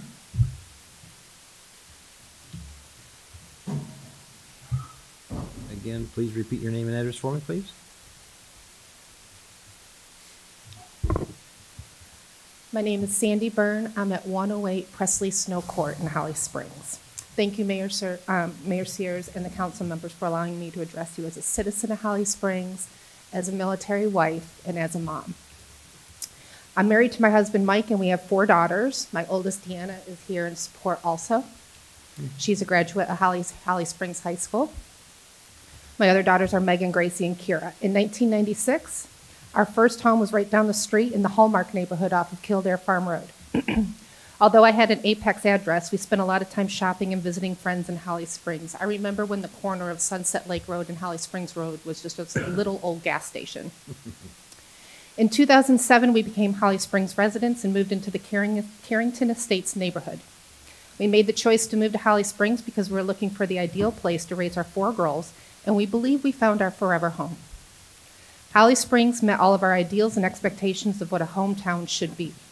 The parks, the schools, the neighborhoods, the proximity to downtown Raleigh, an international airport, and convenience to Mike's job. There was one thing that was not convenient for us. We didn't feel there were enough options for us in regards to our faith and worship. We landed at attending a church in Cary on Sunday mornings, and because of that location, Sunday afternoons were spent eating out of town, it was spent shopping out of town, and we were spending time meeting our friends out of town. When the girls were old enough, we were blessed with an opportunity for them to attend an amazing preschool right down the street from us, Sunrise Methodist Church. Although we're not members of the church, it offered an amazing resource to our family, and at a time for our family, they helped us through a huge family transition. They were supportive and offered hope. It's been almost 13 years since the girls first attended Sunrise Methodist, and I'm still connected to the teachers, to the director, and to the parents of Sunrise Methodist. Why? Because they're my neighbors. Because we share community. Because Sunrise is a permanent part of the community, and our family is better for it. I don't have a single lasting relationship from that church in Cary. So, why Oasis? There is only one word that comes to mind, and that's the community. As a mom, I see my girls surrounded by neighbors and friends within the community of Oasis who are like them. Middle schoolers, a high schooler, a high school grad. Peers they can relate to on a deeper level different from the fragile social layer. My girls have never chosen to play a sport, and sometimes I feel like they're missing out on that team camaraderie that sports offer. However, I realized a couple weeks ago that they're not missing out at all. One of the most beautiful things I got to witness was the baptism of my 12-year-old. She made an enormous decision one day. During her baptism, right there in the front row were her friends and youth leaders, her coaches, if you will. They were cheering for her, excited for her, supporting her. They hugged her and they cried with her. These are the girls she goes to school with, public school. They give her high fives in the hallways and they know her. They really know her.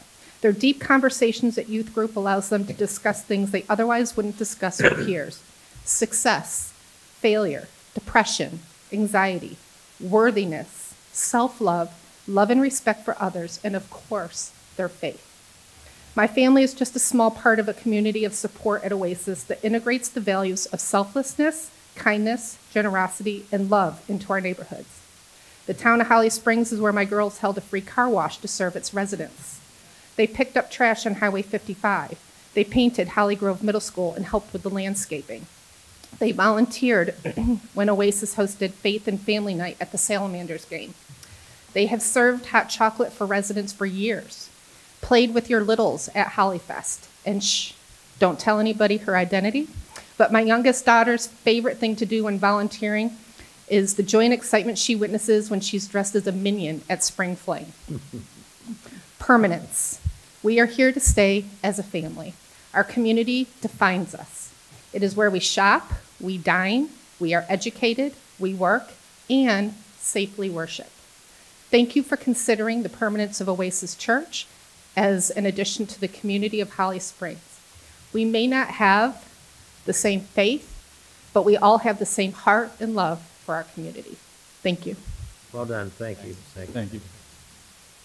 Next and last, Brantley Powell.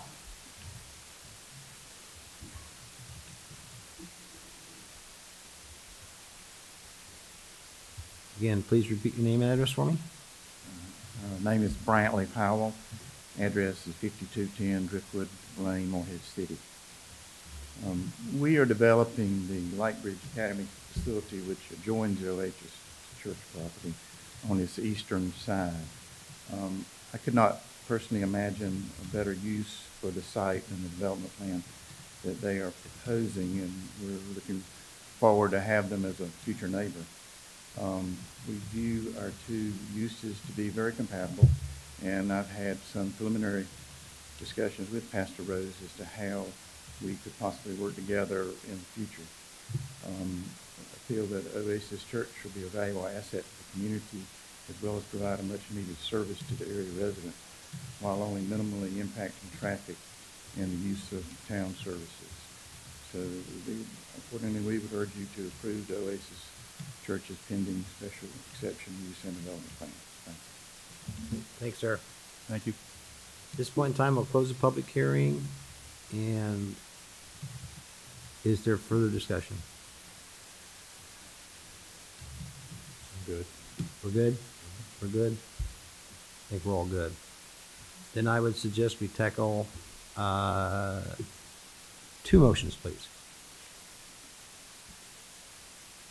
Motion to adopt Resolution 20-03 to make and accept the findings of fact for consideration of and to approve special exception use and variance. Second. Motion been made and second. All in favor? Aye. Opposed? Motion passed unanimously. Number 2. Motion to approve development plan number 19 DP08 for Oasis Church with the conditions stated in the packet. Second. Motion been made and second. All in favor? Aye. Opposed? Motion passes unanimously. Thank you and welcome Oasis. Welcome, Oasis. Again. I like it when a plan comes together. Where did I see that? Never mind. But thank you again. Agenda item 8C, public hearing, 19 DO01, 204 Holly Springs Road. Caleb Allred, Planning and Zoning. Rachel Jones, if I forget this time, and/or Bronwyn Bishop, Engineering. We'll wait for a second. Thanks for coming. I didn't pass around the basket, though. Dang.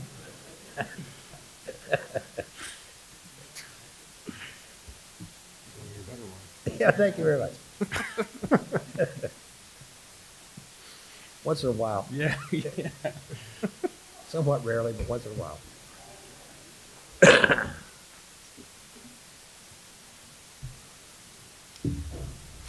Okay, partner, I think we're ready.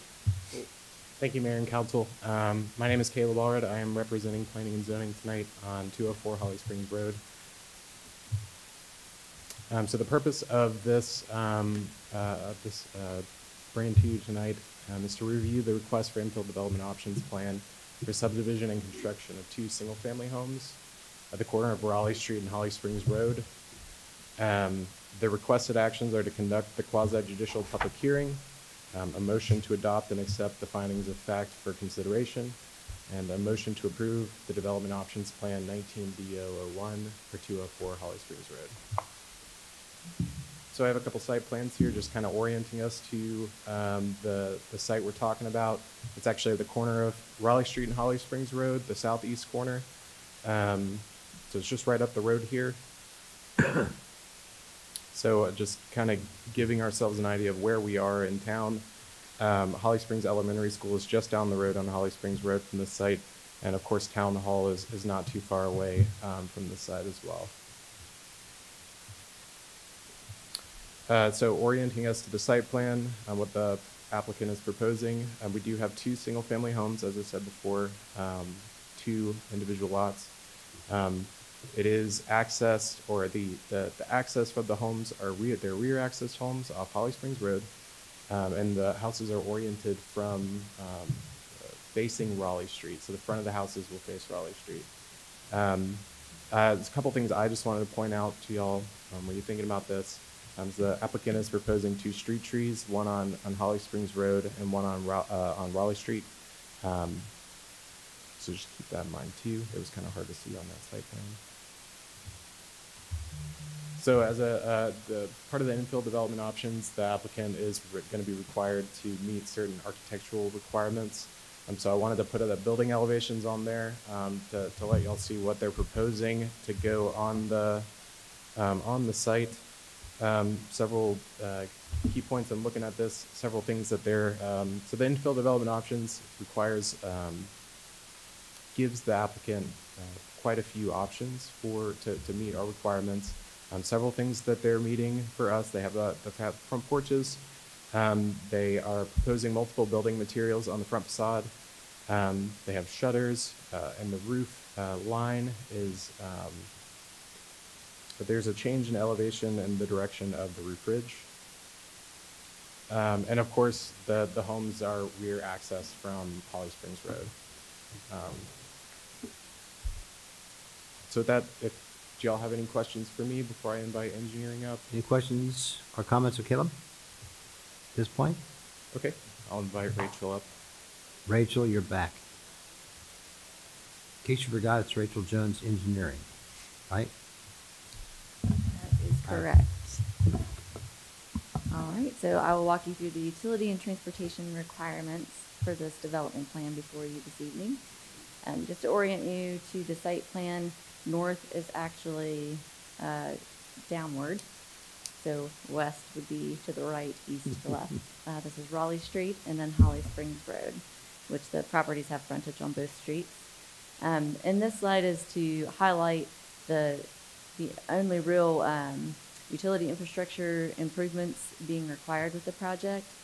The applicant has shown the water and sewer services from existing water main in Raleigh Street, and then will construct a sewer main extension to connect to an existing manhole.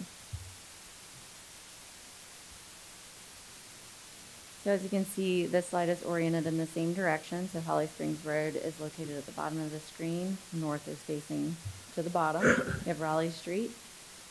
With this project, right-of-way will be dedicated across the frontage on Holly Springs Road in order to accommodate the Holly Springs Road widening project that is coming soon. They are also required to pay a fee in lieu of their proportionate impact on Holly Springs Road in accordance with that road widening project, as you might recall from the rezoning process.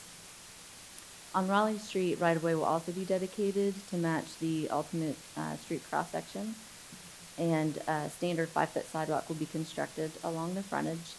A fee in lieu of curb and gutter was determined to be the best solution in this case, as there is not curb and gutter along this side of Raleigh Street currently, so the facilities aren't really there to accommodate that at this time.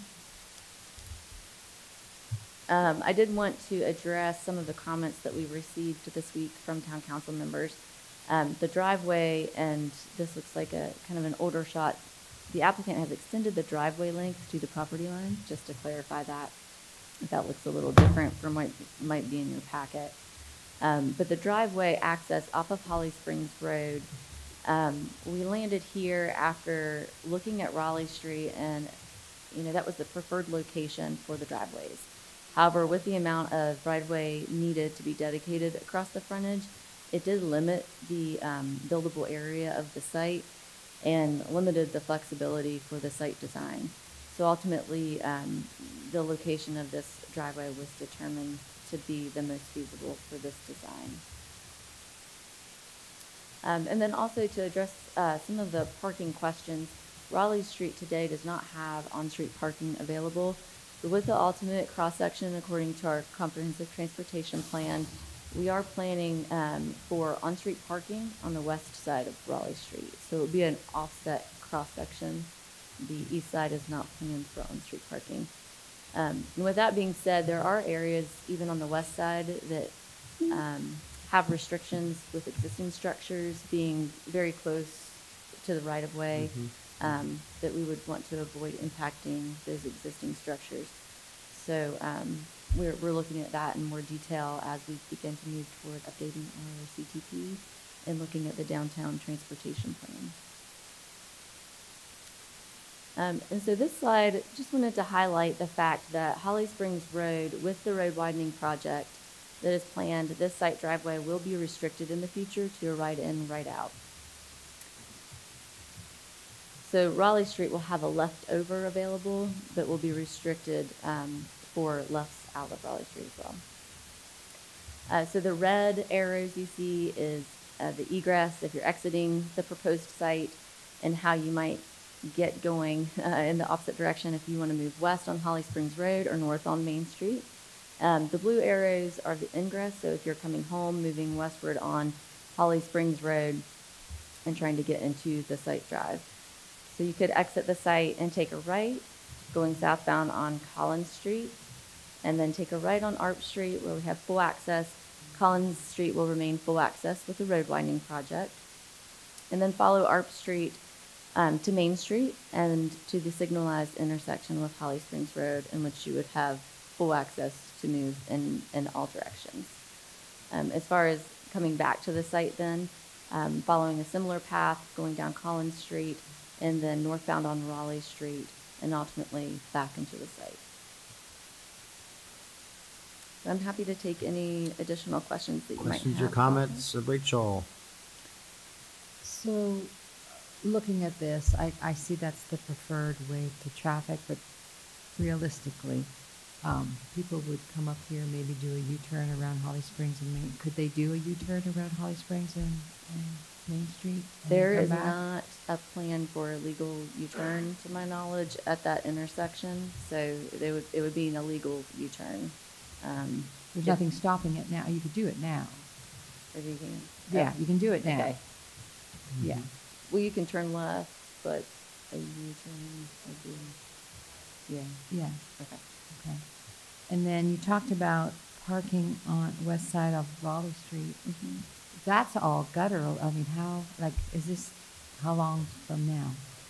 We do not have a timeline for that, so it would be with development unless there would be a future town project that would, take that on. But that's the plan for the ultimate build out.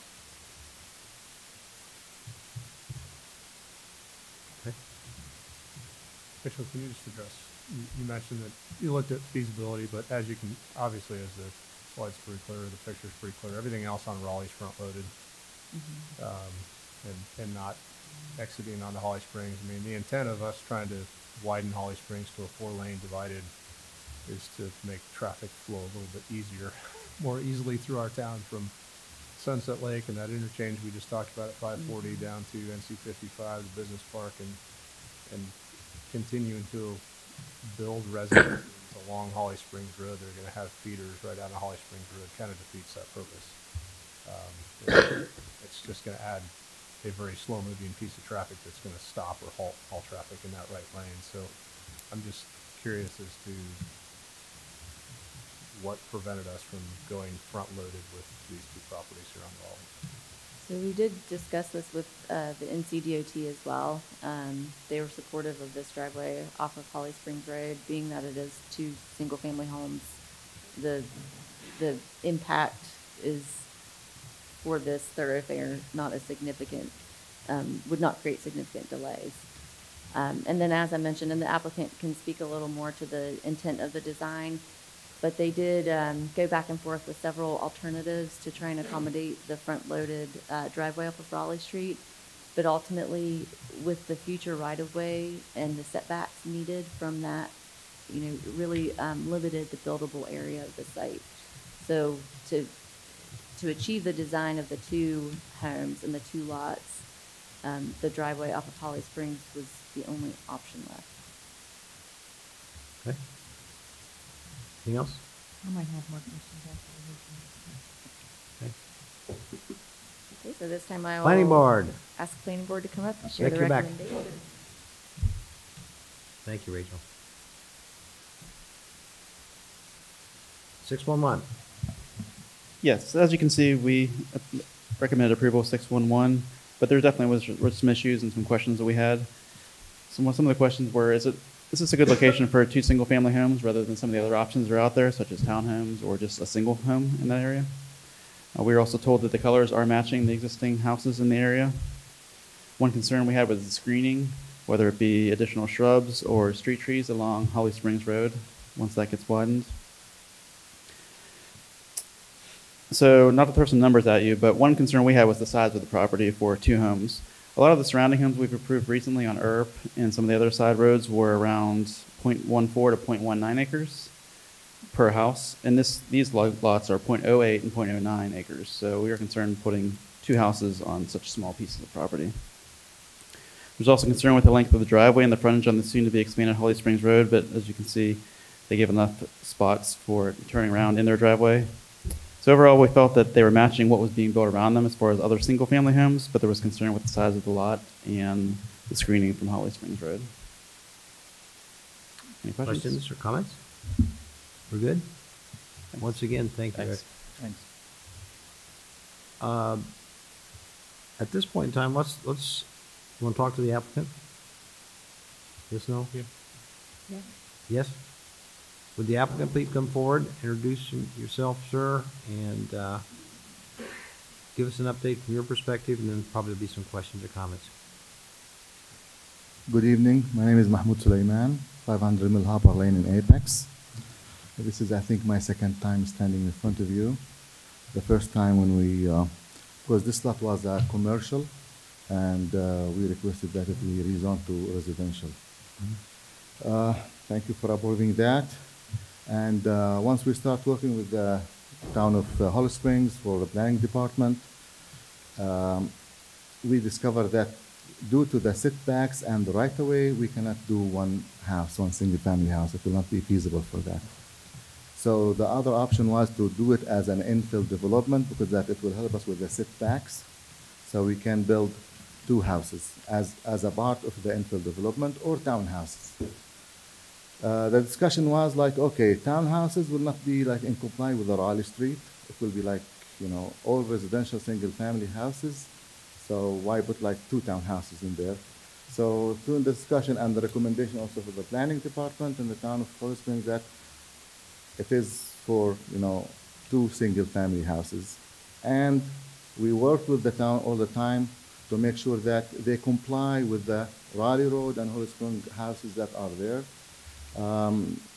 As Caleb said, with the coloring, with the like having porches, having the garages in the backside, it was like a restricted, you know, lot that we have to work with.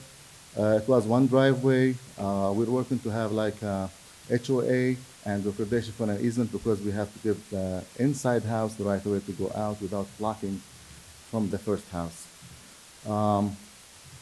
We worked with the town for every single thing that they approved and all the requirements. And we went through the planning board. We got the approval of 6x1. Now, if you want me to address some of the planning board, you know, requests about the landscaping, we have a 5 feet setback, so we cannot put, you know, trees over there. We are willing to work with the town of Holly Springs to see what we can do to make it better if they feel that we can do something else. We have some discussions about that, and we're willing to go forward with what like to, you know, to make it like look nice. Although the town of Holly Springs did not require anything from us. I think I'm going to stop now, and I'll let you have some questions if I missed something. Sure. Questions of the applicant? I raised several questions in emails, and I can go through some of them with you if you haven't heard. So I had concerns around the number of the driveway coming off and on, right out on Holly Springs Road. And then 2 residents, you're putting 4 parking spots, right? Parking for 4 cars. That's what, yeah. My household alone, we have 5 cars because of kids. 2 houses with kids, so 8 friends come over. Like, I don't understand where you think that the cars would go, because there is no parking anywhere else nearby. I have 6 kids, we have 2 cars. So, but like, you know, that's what we have for that lot to work with, to make it work. Now, that will be in the covenants, or like in the document, that whoever is going to come and be there, they will know that this is what it is. And actually, one of these houses is like my friend who's in the audience, and they know that what they're facing, that we have garages for 2 cars. Now, the driveway, nobody can block the driveway. If they need, like if they have guests or anything like that, they have to figure it out with the public parking or somewhere like close to make it work. But according to what we have, and according to all the discussions with the engineering and the planning, this lot can have the 2 cars in the garage, and that's that for the houses. Now, if in the future we have some public parking in the Raleigh Road, that will be a different story. But like we couldn't, with our restrictions, this is the limit that we have. Are you familiar that on Raleigh Street, currently today, we have several residents that are voicing concerns about parking now? That there's parking down Erb Street. I mean, it's already an issue now on Raleigh Street with parking, that folks. I didn't know that, actually, nobody. Yes. Yeah. So Raleigh Street right now, there's parking issues, there's traffic issues, the road is not very wide. And so the folks that are along Raleigh Street have voiced concerns about what this would do to the end of the street in terms of visibility, because the buildings are so close to the easement, and then also, where do these cars go? So, can you share what you've heard from the neighborhood meetings that you've had? What you did? Did you reach out to neighbors, or did you talk to anybody to find out what they thought of this area? Actually, the only thing that I went with I knew about the town council meeting that the planning department asked me to put, letters. Okay. And I have discussion with a couple of the neighbors for that purpose only of like saying rezoning. I don't know about other, I was not required to do any other meetings with the neighbors. Okay. So that was all. So just so you know, some of them that live around that street reached out to me with concerns about 2 houses on that very, very small lot, traffic on that street, parking on the street. They also raised concerns about the appearance of the 2 homes. Like, did it really fit into the village district look and feel? Actually, for that I can answer because all the appearance for these houses was as required by the town, which will comply with the downtown district and the Raleigh houses. They require the porch in the front, and that's what we did. They required the garages to be in the back. That was done. Even like the elevations, the roofing, everything that we did not do any step without committing to the recommendation of the town for that, because they know better than we do. And whatever they said, even the decoration on the windows was a requirement, and we said yes, okay. Although the houses don't have it. Landscaping, like all our process, we went through what the requirements of the town and their vision of that area, how it should be. And that's what you can look at the elevations. That's exactly what we recommended us to do, and we did. And we were in a back and forth all the time before finalizing. Is this okay? We can go back for our architecture and do it. So all of our process was through the town and their approvals and their recommendations. So yes, it will be based on what they told us that it will be in complying with the Raleigh Road, and the downtown district, generally. So you're aware that Raleigh Street has some of our oldest homes in town, that that's like our historic street. If you look at the porch that you're proposing here, when you walk down the street and look at the others, they're not kind of the same. So you have a porch, but it does not have the same historical, or it does not feel like it blends in like some of the other homes on the street. And there are other homes in the street that have no porches at all. Right, but there are some historic homes on there that do. If the planning department tell us what exactly that should be looking like, we just revise it. We have no problem. We presented the drawing to the planning department, and they were okay that it will comply. But for us, we're ready. If there is any comments that we need to change the design of the porches to comply, we'll do it. So this architecture, we'll just sit back, these are the guidelines, and we'll just do whatever will go with that. Can you help me remember when we went through the rezoning process from commercial to residential? That was for 1 home at that time, was it not? It was for residential, and we wanted to do 1 home, yes. That's what we, okay. But we couldn't because of the setbacks and right way. We didn't have, when we do all the setbacks and the right way for the streets, we will have no home. And the planning department can confirm that with you. So how can you have no home, then go to 2 homes? Okay. Yes, I would maybe let the planning department answer that, but I'll answer what I know. Because when you have the interdevelopment, your setback goes from maybe 35 feet from Holly Springs Road to 5 feet. And that will enable you, and from 20 feet from the neighborhood, the Raleigh Road to 5 feet. So you have 50 feet difference at least, and that's what will give you the opportunity to do the 2 houses. And we have a 5 feet between each houses, which is basically with the new addition, that's decent amount. You have 10 feet between the 2 houses. So that's the answer, because the infill development saves for the setback. Single house, you have to go by all the right of way and setback that's required by the town. and that will just give you nothing to do. And that we did not know, actually, because that was the plan, to do one house, and that's it. But it's a 0 or 2. That was the new equation. So it was a 2. So. And still can go back and just like, you know. And I'm Matt now, because he's not in the department, he started with Matt. I have to think about, I don't know if anybody else has questions, I have to think about that. Oh. That doesn't make sense to me. Right? I'd like to hear from the planning department on that. So, a little bit of an explanation. Can you guys hear me? Yeah. Yeah. Okay.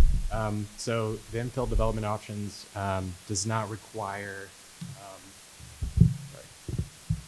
the applicant has the option in infill development options to build one home or multiple homes. The infill development options does. So you do have the reduced setbacks and the lot layout, the lot sizes are reduced, and the setbacks are reduced. The applicant will agree to meet the architectural requirements in the infill development options for that. So the applicant would be the one to decide how many homes they would like to build. The infill development options does not require a certain amount of homes to be built to meet those standards. Okay. So you could do one home under an infill district. That is correct. Okay. So again, there seems to be some disparity because I know a request here was potentially that there was no opportunity provided by the development to do a front-loaded. Is that incorrect? So there are several options in infill development options for how the home is loaded, and front-loaded is, if I'm correct, an option. So it would be a shared front drive would be an option. There are many options in infill development options for the applicant to choose from, and it sounded like in talking with engineering staff that the best option for what they were proposing was a rear-loaded from Parsons. So what you're saying is there could be a single drive like there is off of Holly Springs Road off of Raleigh that diverts into two areas. I'm just trying to make sure that's so I understand the facts here. So. Councilmember McGrath, it may be more appropriate to describe the options in relation to driveways as opposed to where the garage is oriented. Sure. So they could have a shared driveway going into the back of the property. So there are a few different options in terms of where that driveway could be oriented, still having to meet all of the architectural requirements as well. Okay, so they could have a single drive off of Raleigh Street instead of Holly Springs Road. Based on the infill development options, whether it would be feasible or not is the other part of the house. Sure, but that's a possibility. Okay. Okay. Anything else for now? Thank you, sir. One quick go ahead. question. I'm sorry. Is it fair to say that given the smaller size of these two homes, that they'd be a bit more affordable than your typical home that's in that area? Yes. I'm just, because it does help with the affordability issue that we've been discussing, that smaller homes will be a little bit more affordable for some of our residents. Well, smaller homes will be affordable more than bigger homes. Are you planning to sell these as affordable houses? I have one actually, like one of them is for my friend who is a partner who was from the beginning with me, and he's going to be living there. And the other house, maybe there another like friend that was willing to be in that area too. So yes. So it might be affordable for you, but it's not. No. Because in the future they might sell. So no, it is. What's the square footage of each of the two houses? I couldn't tell from the plans. Not the lot size, but the actual homes. Like 2,200 square foot. That is not on the plan. They do like a lot of the home dimensions on the plans. Setbacks.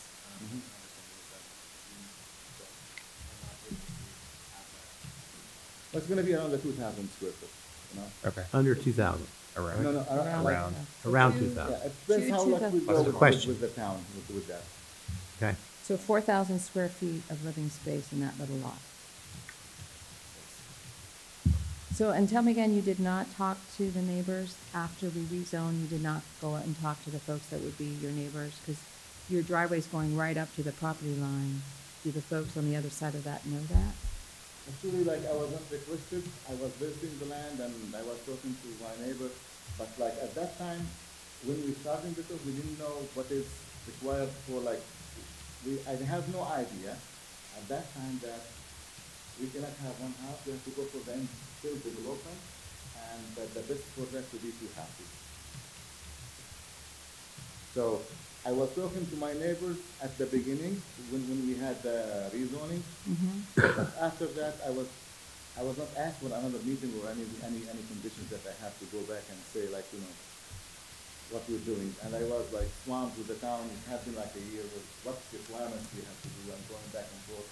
Because it was like, really, it was like a big thing to have like 2 houses and have all that around it, like, you know, the sidewalk, the fees in lieu, and then doing the sewer going down to Raleigh Road. So that was all what was in the mind at that time. So I did hear, like I said, I don't know if I just said this already, some of the neighbors, they thought it was only one home. So this is. I was thinking the same at the beginning, yes. But with all the costs that we were going to incur for that and the infill development, the recommendation and the unit was like 2 homes. So Councilwoman Kelly, I just want to clarify that for infill development options, having a public or a neighborhood meeting is not required. I understand it's not Okay. required. I'm just looking to see in the spirit of being a good neighbor if that outreach Yeah. is done. Well, the spirit of good neighbor, I think, when we started, our neighbor was encroaching to our property, and I told him, we're gonna give you access from our driveway once we establish the home at that time.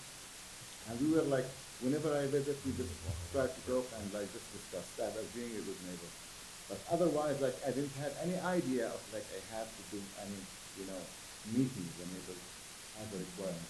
I have no idea about that. May I make a suggestion that we move to the public hearing, and then if there's anything more, we'll talk about afterwards? Does that make sense to everybody? Thank you, sir. Thank you, sir. We have 2 people signed up for a public hearing.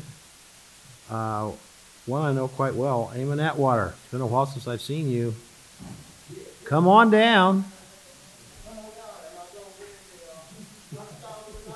Out of money. You're talking to a poor person. Depends if you pick the right door. But your name and address, please, Eamon. Always.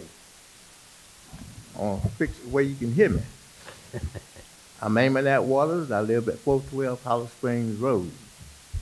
Of course, I'm up here with my wife and my son. Of course, my concern about this meeting that I guess is in compliance with what you were just speaking about, the house on Raleigh Street and Hollow Springs Road.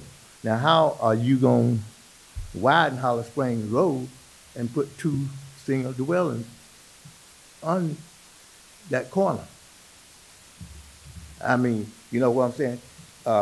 We can go into dialogue, like you said, later on, or you can give me dialogue now. So which one you want to do? I'm asking the same, I think now's good. Okay. Well, I'm asking Oh, you you're all. asking us that? Yeah. I'm not, well, we may need a little ruling here. Yeah, so, you know, the purpose of this meeting or this hearing is a quasi-judicial hearing to determine whether or not the proposed use is in keeping with the neighborhood. So the developer before you has submitted plans to show the actual right-of-way enlargement so that the site plan does incorporate that that roadway expansion, the needed easement. So that's sort of in the record and offered in testimony by the applicant. I'm sorry, I misunderstood you. I thought you were saying you wanted to talk to us now or later. So I was Well, in other words, you talking said to dialogue, that's the term you Right. used all Right, I missed day. Right. So I wanted to hear what you thought about now. Dialogue, then we will.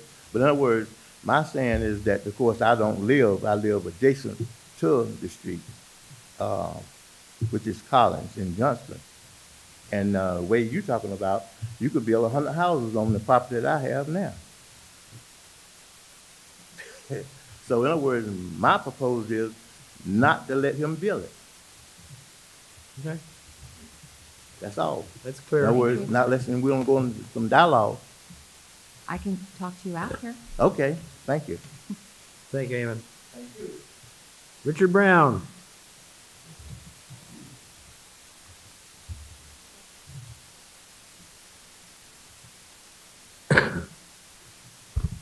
My name is Richard Brown. I live at 208 Holly Springs Road, adjacent to the property. Good evening, Mayor, Town Council members. Thank you for letting me talk. I am adamantly opposed to two houses. When they initially proposed rezoning, I was fine with one house. I've lived there for roughly 34 years. He's right. I have encroached on the property. When it rains, my backyard becomes a creek.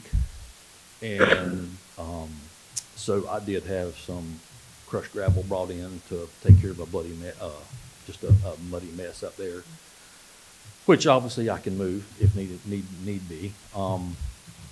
So y'all already addressed the parking or the lack of parking on Raleigh Street, so I don't think I really need to go too much into that. Obviously, if they have neighbors right now, where are people going to park at, even if they do have multiple cars?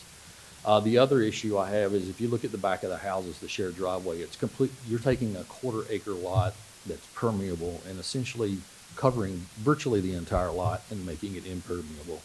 So I'm wondering where the water off the concrete is going to go in the back of the house, because I certainly don't need it running onto my lot.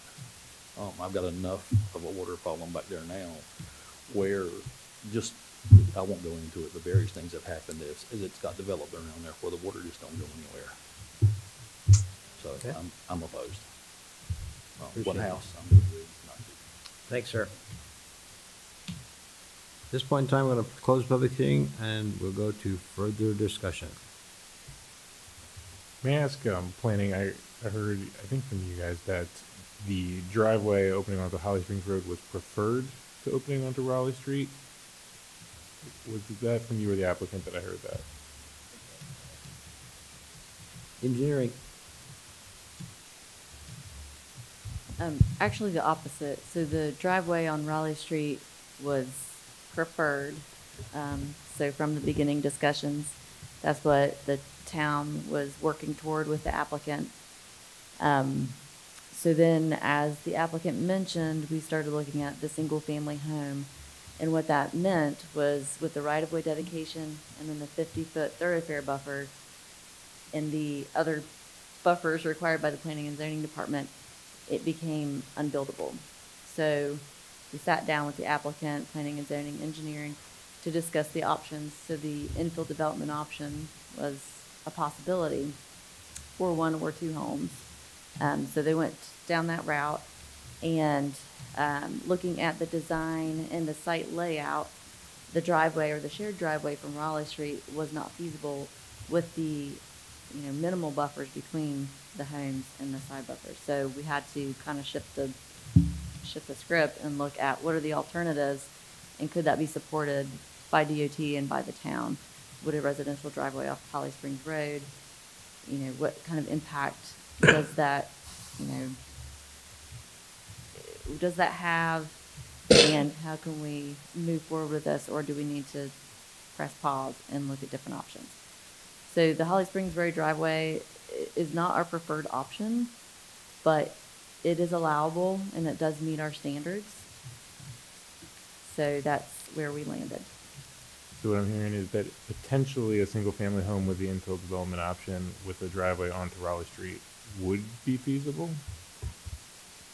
It could be, it very well could be allowed in infill development option. So that's where I was trying to go with that same question before, which is, had we started, you said this started as a single family discussion in the very beginning. So had we looked at it from a single family perspective in the very beginning with the infill option with the road off of Raleigh Street, it would have moved forward just fine.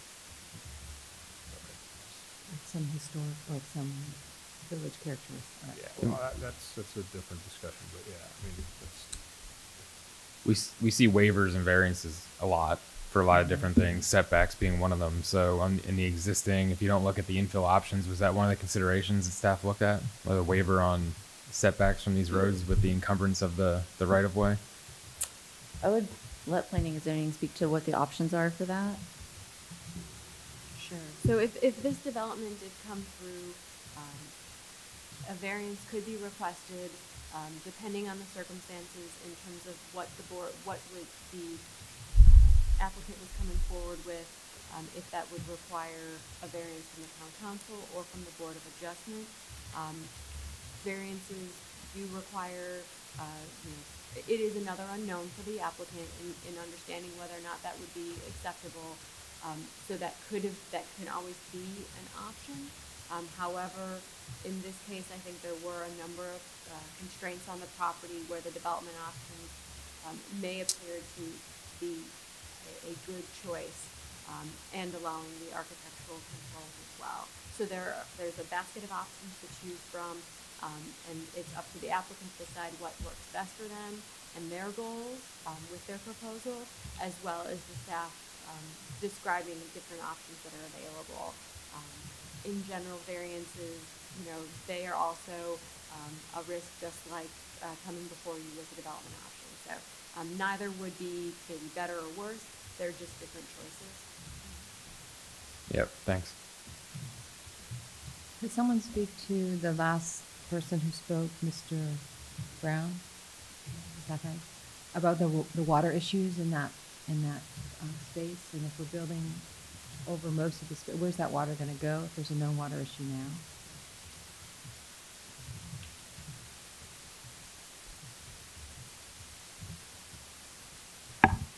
So I'm not aware of issues that have been brought to the town, and maybe Mr. Brown has spoken with other staff members about that, the issues that he's having. For this particular project, the amount of impervious surface area did not trigger stormwater requirements. Okay.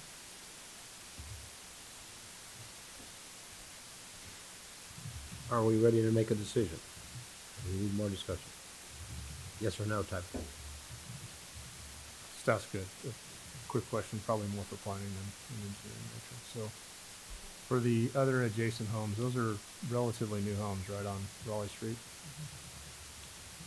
Or I'm assuming that none of them use the infill option, correct? They were just single-family homes, correct? That's correct. So those homes that are directly adjacent are all R8.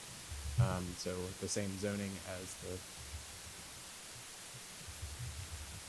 the same zoning as this property, and did not request for infill development options. It doesn't sound like the infill development options existed during the time that these homes were constructed. Right. Okay. So that's, I'm just trying to get to the bottom line of the facts of the adjacent properties and what was and was not approved in the past as far as infill development options, as far as architectural requirements, and in keeping with what the neighbors look like in this area. So whether or not that's germane to this discussion or not. So that's all I'm trying to get to. I've traveled that road quite a bit, and with those driveways and the length of driveways, there's never any problems with cars. That makes sense. I mean, that sort of solution makes sense off of Raleigh Street, because there's enough room. I appreciate the need to use an infill development option here, given the right-of-way that they're giving up. I don't necessarily see the need to put a second home on this very small lot when one home was, as I understand, an option with the infill development. I share Councilman McGrath's concern about this opening up onto Holly Springs onto a 4-lane median divided road. We have Raleigh Street opening up there. We have Mr. Brown's driveway and a new driveway all within 100 feet of each other on a road that is a main thoroughfare through town and will only be getting busier. I share Councilwoman Kelly's concern about parking. You can barely fit 2 cars side by side on there driving on those days. If we had a plan and a timeline on getting on-street parking and completing that road, that would be one thing, but it doesn't sound like we have a good grasp on that yet.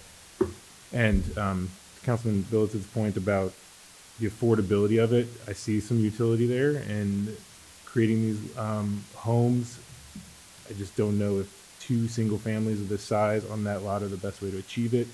there are other infill development options, duplexes, multifamily dwellings, which I think could probably fit this lot better and serve that purpose just as well as two single-family homes.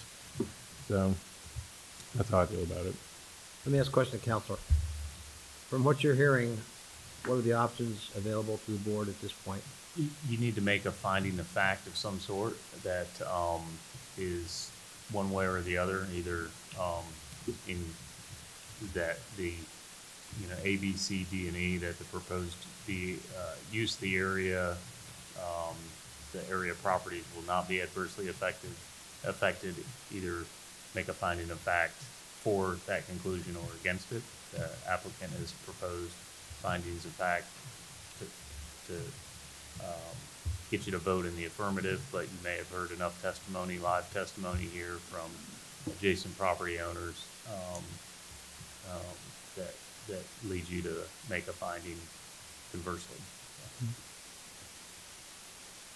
And what I also heard was 2 homes versus 1 homes. Comment on that one? So the only thing before you right now is the 2-home option. That's what I thought. So you know you'd have to weigh the evidence that you heard tonight and determine whether or not the 2 homes would be in keeping with and appropriate to the site and its surroundings, based on what you know about the size of the parcel and the usage of the parcels. The proposed development is consistent with the policy statements in the comprehensive plan. You haven't heard much testimony on that, but I think you've heard on A and B that the use of the area properties will not be adversely affected. That's the proposed finding. You've heard some evidence tonight on that aspect, and you've also heard about the proposed development is appropriate to the site and its surroundings. You've heard some evidence to that effect, so you can go one way or the other. I just need you to vote on a finding that that determines that conclusion. Can you switch us to the motions so we can look at those? Please. There it is. Let's just take a look at those for a second.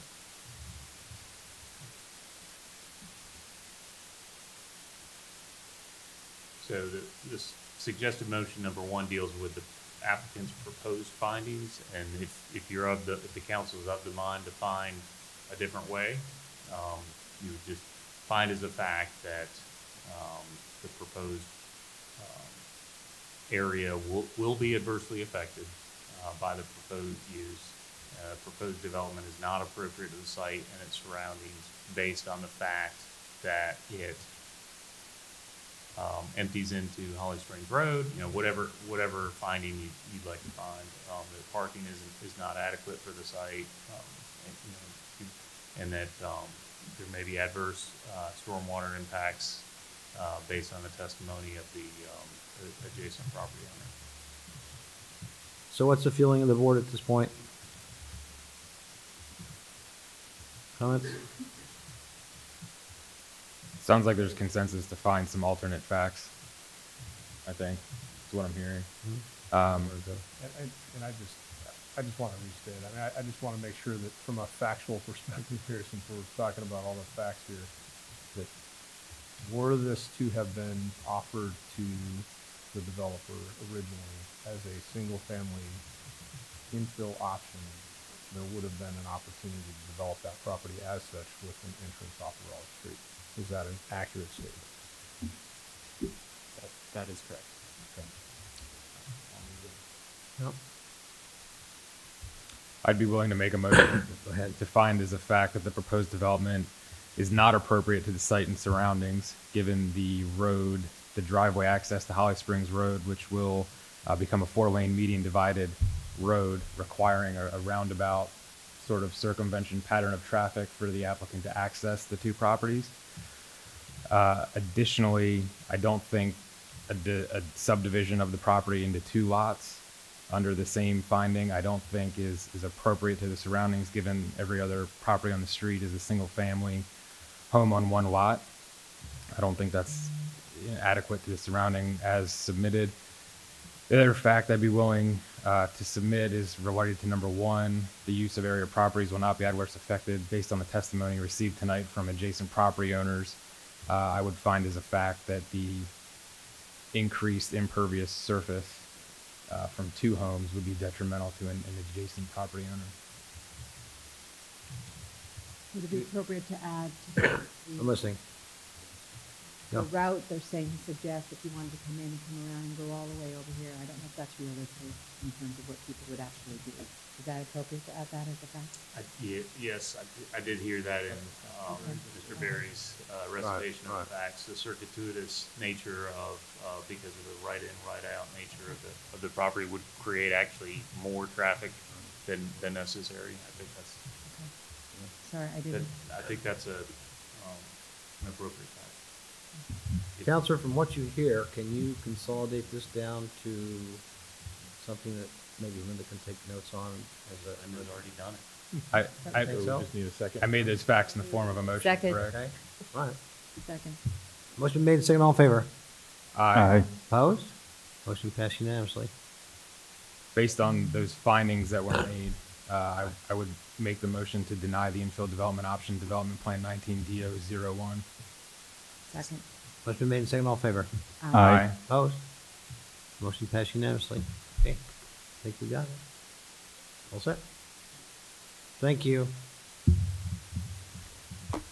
So just a follow-on question to that, now that we're done with that portion of the quasi judicial, there is an opportunity for the developer to go back to the town to address a single-family property on that with infill options that may not be as restrictive for the architectural requirements because of the nature of the surrounding houses. I think that's appropriate in this case. Does that make sense? Yep, got it. Okay. Agenda item 9A, consent agenda, Mayor Pro Tem. Make a motion to adopt the consent agenda. Second. Motion made, second, all in favor? Aye. Opposed? Motion passed unanimously.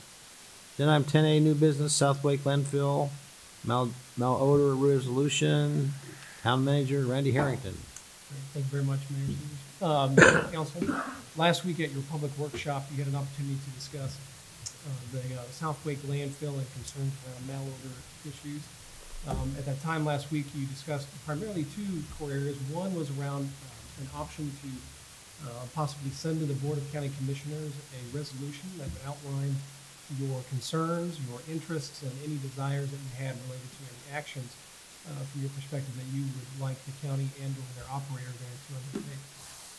You also had a conversation last week about the possibility of perhaps establishing some sort of council committee or council and community committee to discuss.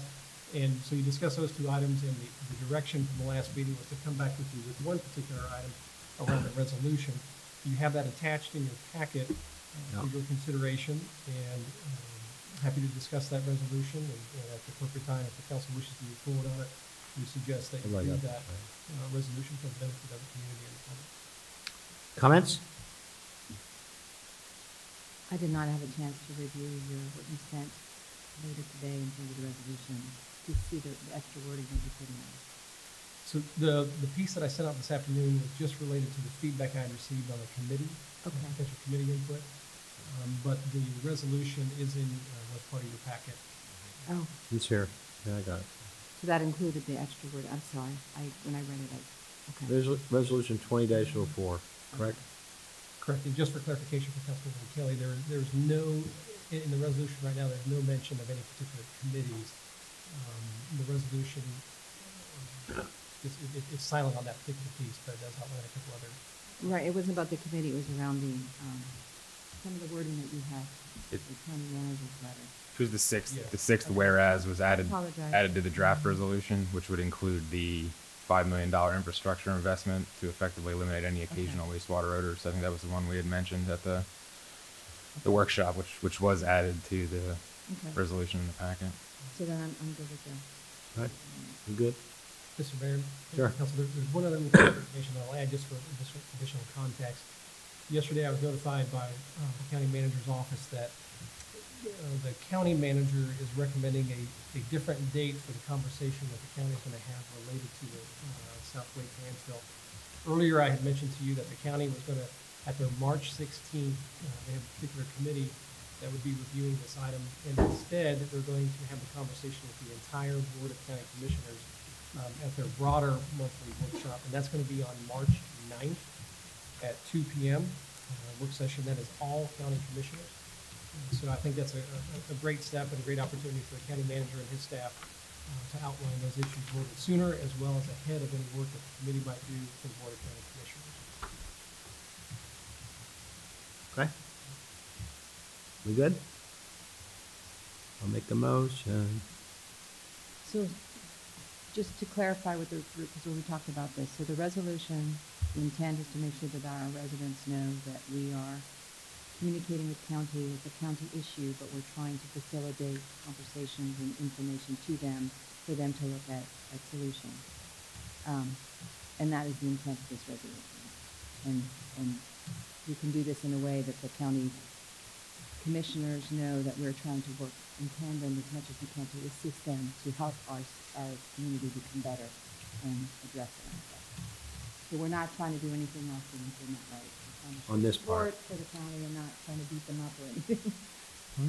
I think the resolution is an opportunity for us to show the county that we're not yet satisfied with the results of their efforts, but to also signal to our residents that we understand, we've heard them that this is an increasing problem, but that this is the start of an increased engagement with the county. And I think that the committee we can discuss later is the next logical step in that. And I want to add the resolution. We are seeing some movements, like having all the commissioners meet earlier in March. That shows there's movement of awareness that we have an issue. So in the spirit of having this resolution support that, I agree. Okay, motion? Make a motion to adopt Resolution 2004, resolution of the Town of Holly Springs Town Council requesting malodor mitigation for the South Wake landfill. Second. Motion made, second, all in favor? Aye. Opposed? Motion passed unanimously. Thank you. Agenda item 10B, new business, master plan 19 MAS 03 Carolina Springs architectural master plan. And that Are we gonna discuss the committee as part of that agenda item, or do we take that up under other business? Pleasure of the council. Save that for other business. Okay, that's fine. Yeah, I was going to say, yeah, okay. So as we have other business. Melissa, you're back. Thank you, Mayor and Council. Thank Yes, you. Stepping in for Sean Ryan again on this item. Carolina Springs is back before you. This particular item is a request for a master architectural plan for design guidelines for the Carolina Springs planned unit development, and the requested action this evening would be to make a determination on that master plan that has been submitted. To reorient everyone with the property, this almost 400-acre property is located between US 1 and the Viridia Parkway exit off of the highway, as you can see here, a little bit closer. The large several parcels that make up the approximately 400-acre site. So the purpose of the master plan is specifically to focus on architecture for the development as a whole. Planning and developments do have more flexibility in their standards, and one of the conditions of that approved planned unit development that was approved last year is to create the standards that set the framework for architectural design within this development, both to ensure consistency as well as to create those standards to promote a high level of quality within the community. These will be used and are essentially a different approach to regulating architecture. They have, the applicant can describe to you what they've done to have that excellence, and they're really just taking a different approach than the UDO. All of the individual developments that would come before you, whether they are preliminary plans for residential or development plans, will still go through the same purpose. This just sets the framework in terms of styles and requirements for architecture. So as just a reminder, the UDO does have a variety of standards from materials, colors, roof treatments, the movement of the facade, building orientation, and the applicant is simply proposing a different set of standards or a different twist on how to approach those types of requirements. The basic plan for the architectural standards is to have a focus of icon buildings, which are really those eye-catching signature buildings, and then the fabric or the background buildings that fill in the gaps but maybe don't draw your eye the same way, still having a high level of architecture. So again, those key points of interest versus the background of the community. Still a focus on the high quality materials, pedestrian-oriented spaces, and including specific allowances for sustainable building features that, again, the applicant can speak to in a little greater detail. And with that, I can take any questions you may have regarding this type of document. Questions at this point from Melissa? Nope, we're good. Rick? Back again. Kept you busy tonight. Well, there weren't too many questions from the planning board on this. There were some questions about bus shelters, because as you know, we're becoming more of a bus community, and we want to make sure the roads were wide enough in that area to accommodate for buses. There were questions about street lighting, and there were questions about height of the buildings, which I'm sure you can ask the applicant about some of those questions. But overall, we thought the architectural master plan was appropriate for the area, and we didn't have any issues. Just an added, I did talk to Sean about this. One of my interests in this whole project here is the Iceplex we talked about. Apparently that's still on. We're still working on it, the whole 9 yards, so that's not gone away. And I'm going to get my double-bladed speed skates. Okay? Okay, I'll teach you how to skate.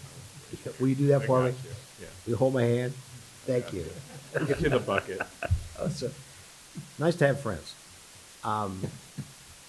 Comments of Rick at all? I think it's pretty straight. Thanks, sir. 701. Any further comments or discussion we need? Applicant? What? Maybe the applicant? You want to talk to the applicant? Yes, no? Yes. Would the applicant please come forward? Or applicants? Sat through the last 2.5 hours. I know. And again, this for the old times, your name and address again. David Stallings, 2207 Oxford Road in Raleigh. Hi, I am David. Capital Properties and Shenandoah Homes, the applicant. And Brian Richards with Urban Design Partners. Any comments you got at this point, or shall we assess some questions? What's your pleasure?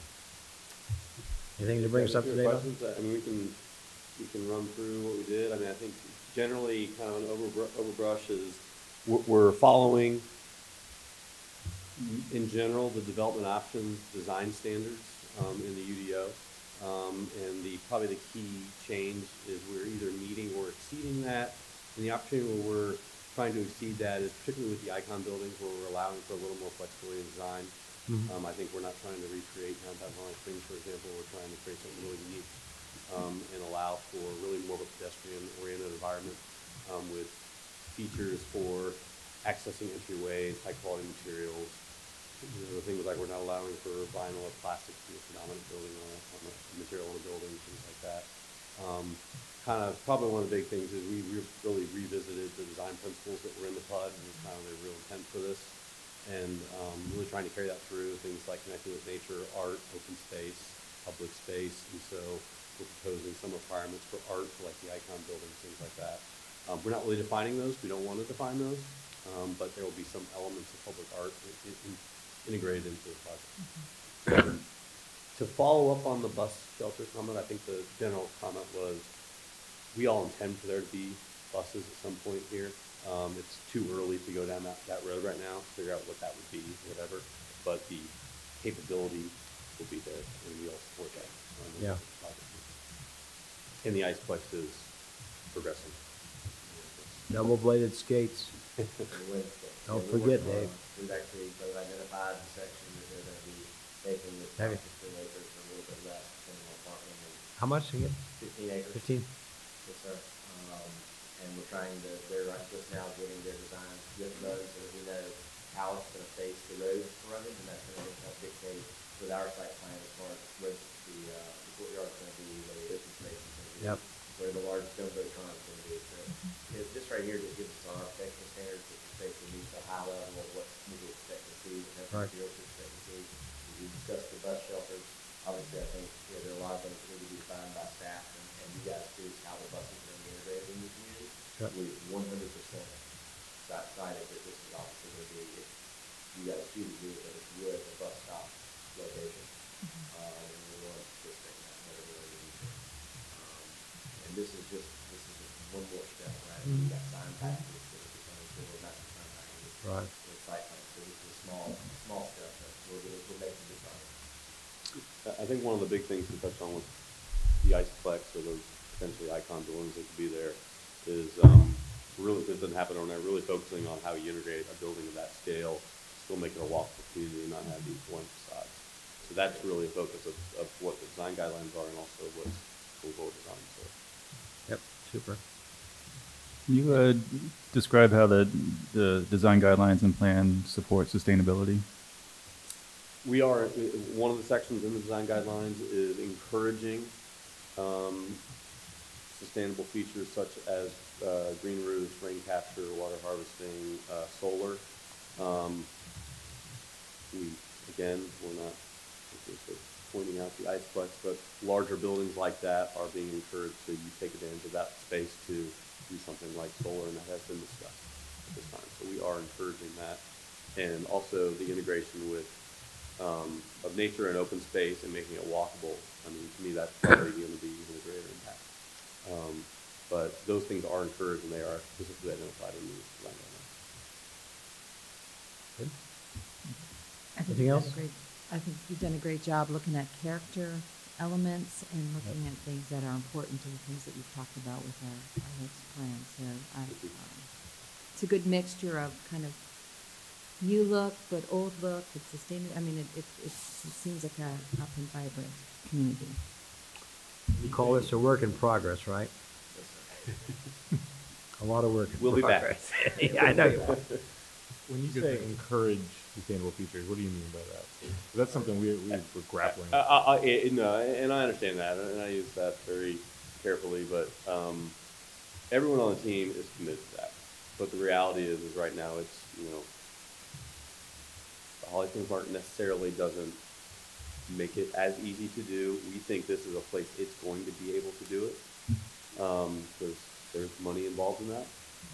I think it's really going to become a line, a down line of how successful we are.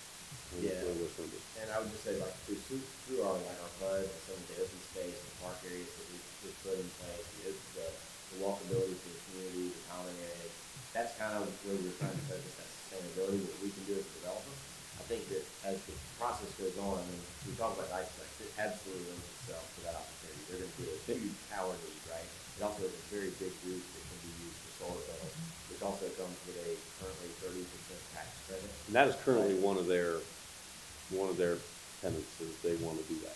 Right. So I think that those things are, all we can do at this point is encourage. We need a community to get off the ground and start really moving. Iceplex is a big piece of that, right?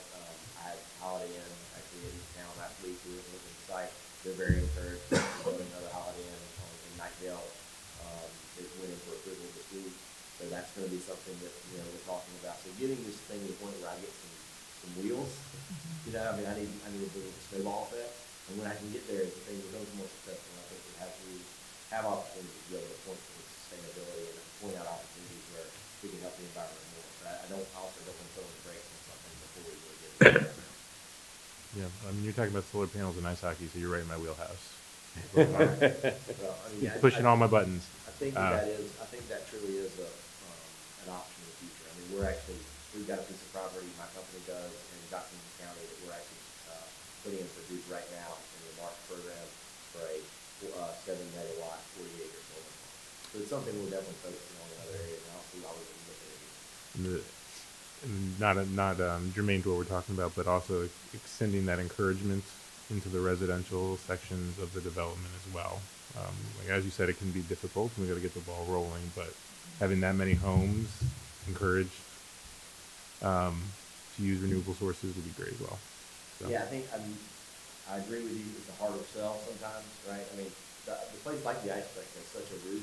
It actually being an 8-acre piece of property and a roof, it can literally say, all right, hey, we'll sell this to somebody. We'll let you put the solar panels on there and let you manage it and whatnot. But yeah, I understand. We also have partners in the residential aspect, so I don't think anybody who's on. I have other questions around this whole thing, but it's not about this project, so we'll save it for another conversation. David, I appreciate that with the solar side, but it does concern me a little bit when you start talking about the 40 acres, because it's awesome when I see, big companies and developments, whether warehousing or stuff, integrate that solar into the roof like you talked about with the Icebox. I think it's awesome, but, that competing need and concern of clear cutting 40 acres for a solar panel farm is a bit concerning for our area as well. So there's competing concerns for that. So I'd certainly appreciate that. And I know everyone will be looking forward to Elon Musk, electric Zamboni to come to the Icebox. Curling. We can add that to our fleet, right, Mayor? Electric Zamboni? Say what? You can add that to our fleet, the electric Zamboni? Oh, yeah. Table it. I'll write a check. Okay. Yeah.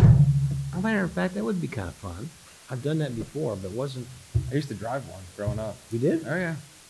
Well, you drive. Back in my I'll ring ride drive and days. I'll wave. That's fine. Aaron and I will be in the back I waving. think we're good.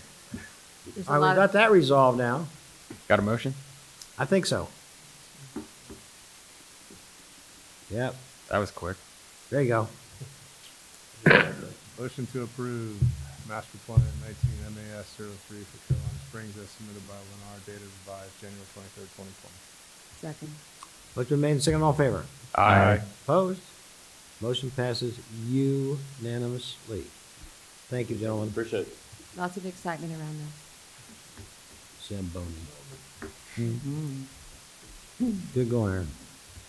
Agenda item 10C, new business, Arbor Creek, Middle Creek Greenway, extension contract approval. Matt Beard, Park and Rec. Good evening. Good evening, Matt.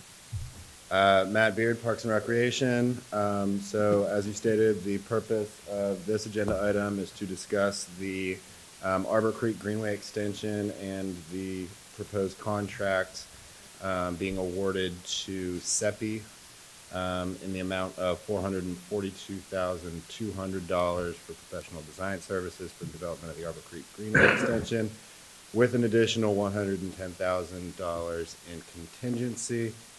The second motion would be to approve the budget amendment to actually transfer that money from the Parks and Rec reserves to the Arbor Creek Phase 2 project account. So, breaking down what the 442 versus the 110 is, we expect the 442,200 to cover everything from, what we start on tomorrow in terms of site inventory and mapping, all the way through the Greenway design and construction documents that we will be able to hand over to a construction company to use to build the Greenway. We will have obtained all of our necessary permits and environmental studies to do so. The contingency included in this is for any kind of additional voluntary civil or site construction administration. So if we decide to carry over with SEPI to basically manage the construction of the project, they would be able to do so with an additional fund. So it's basically money that you would be paying somebody else to do regardless, but it's included in this for some kind of continuity, I suppose. So the second item under contingency would be supplemental field topography. Since the site inventory has not yet been completed, we don't have a design, we don't have a pathway. So if the pathway has to go outside of the anticipated kind of envelope, additional topography would need to be studied. Third item under here would be the conditional letter of map revision, or CLOMAR. That is a floodplain related permit that would have to be filed if they were not able to reach what's called a no-rise situation, meaning that the impacts of the Greenway development and any kind of bridges or pathways associated with it would not cause any rise to the floodplain downstream. So the item is being brought forward instead of any other kind of greenway project, because of the recently adopted strategic plan, specifically the Engaged, Healthy, and Active Community Initiative 2.1, to expand parks, greenways, and open space through implementation of the remaining 2011 Parks and Recreation Bond. The scope of the project runs from Sunset Lake Road at the north end by Arbor Commons and Arbor Creek, where we have an existing trailhead that leads down to the boardwalk, and would ultimately lead all the way out to Holly Springs Road at the entrance to Wood Creek. We anticipate there being several trailheads along the way, but obviously, since the process hasn't started, we don't know exactly where those will be or what they will look like. The intent is to support pedestrian connectivity for all of these neighborhoods through the use of those trailheads, as well as to provide regional connectivity with the Middle Creek Greenway, which extends north of Sunset Lake Road, passing under 540, and up into the existing greenway system in the town of Apex. That's a huge point. Yes. For And we've a lot of met good with, reasons. yeah, and we've met with the greenway planners in the town of Apex, and we've kind of teamed up a little bit and in supporting each other's projects, and especially when it comes to reaching out to Wake County for potential future bond money or grant money. The term regional comes to my mind, but go ahead. So the other reason for this project is to address the issues with the existing trail improvements, or in some cases, lack of improvements. We have a boardwalk called out here on the map. It's a little bit grainy because I blew it up, but the greenway is shown here in that kind of teal color. We would anticipate that that would be a part of the scope of this project to first evaluate the condition of that greenway, and then to look at options for either repair or a new solution to make that connection through to Sunset Lake Road while maintaining connections with those neighborhoods. And a benefit of this project is that the town already owns a number of the properties that the pathway is laid out in. So we would have a limited number of easements or properties that would need to be acquired as part of this project. In our selection process, we put out our request for qualifications. We received 9 proposals. In response to that, we had a selection team made up of staff members from Parks and Recreation and Engineering. We selected by ranking independently our top 3 firms. They came in, provided their breakdown of, why we should choose them.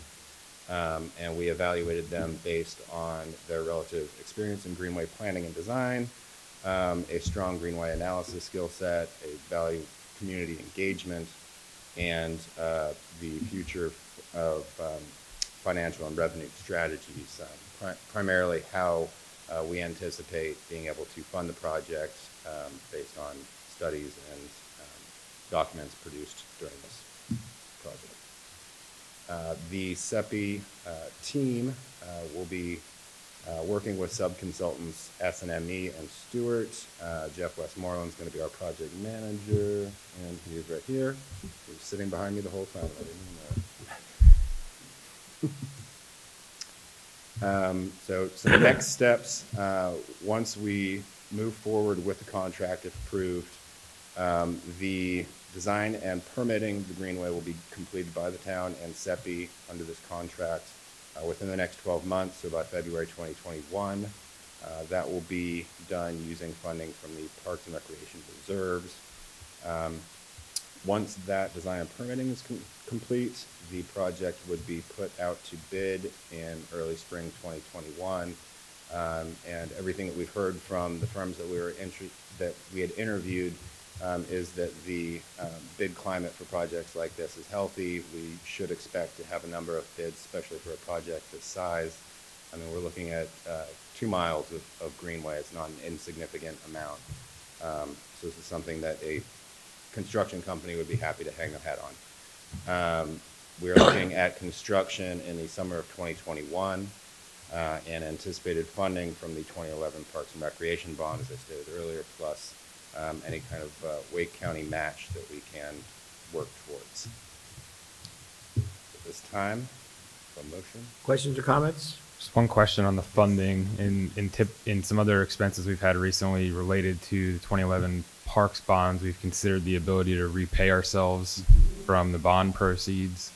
Just wondering why we don't have something like that here. Were we always planning to pay for this design out of reserves, or is that something we should consider as well to pull that money back from the bond proceeds? So, Councilmember Berry, thank you for asking that question. You may have just saw the town attorney and I just a couple seconds ago conferring on something, and that was that I'd like to recommend to you to add a third motion, and that motion is to authorize a reimbursement to allow the eligibility for this particular expenditure to be reimbursed by the bonds if you choose to.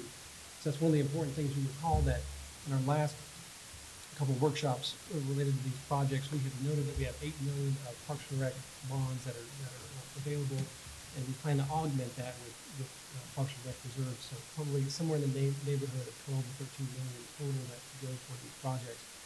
And we wanted to make sure that you have that flexibility once everything is completely finalized and we're ready to go on everything, and all the project budgets are completely set, that we just have a little bit of that flexibility. So I would recommend, thank you for bringing that up, I would recommend that you add that to a motion.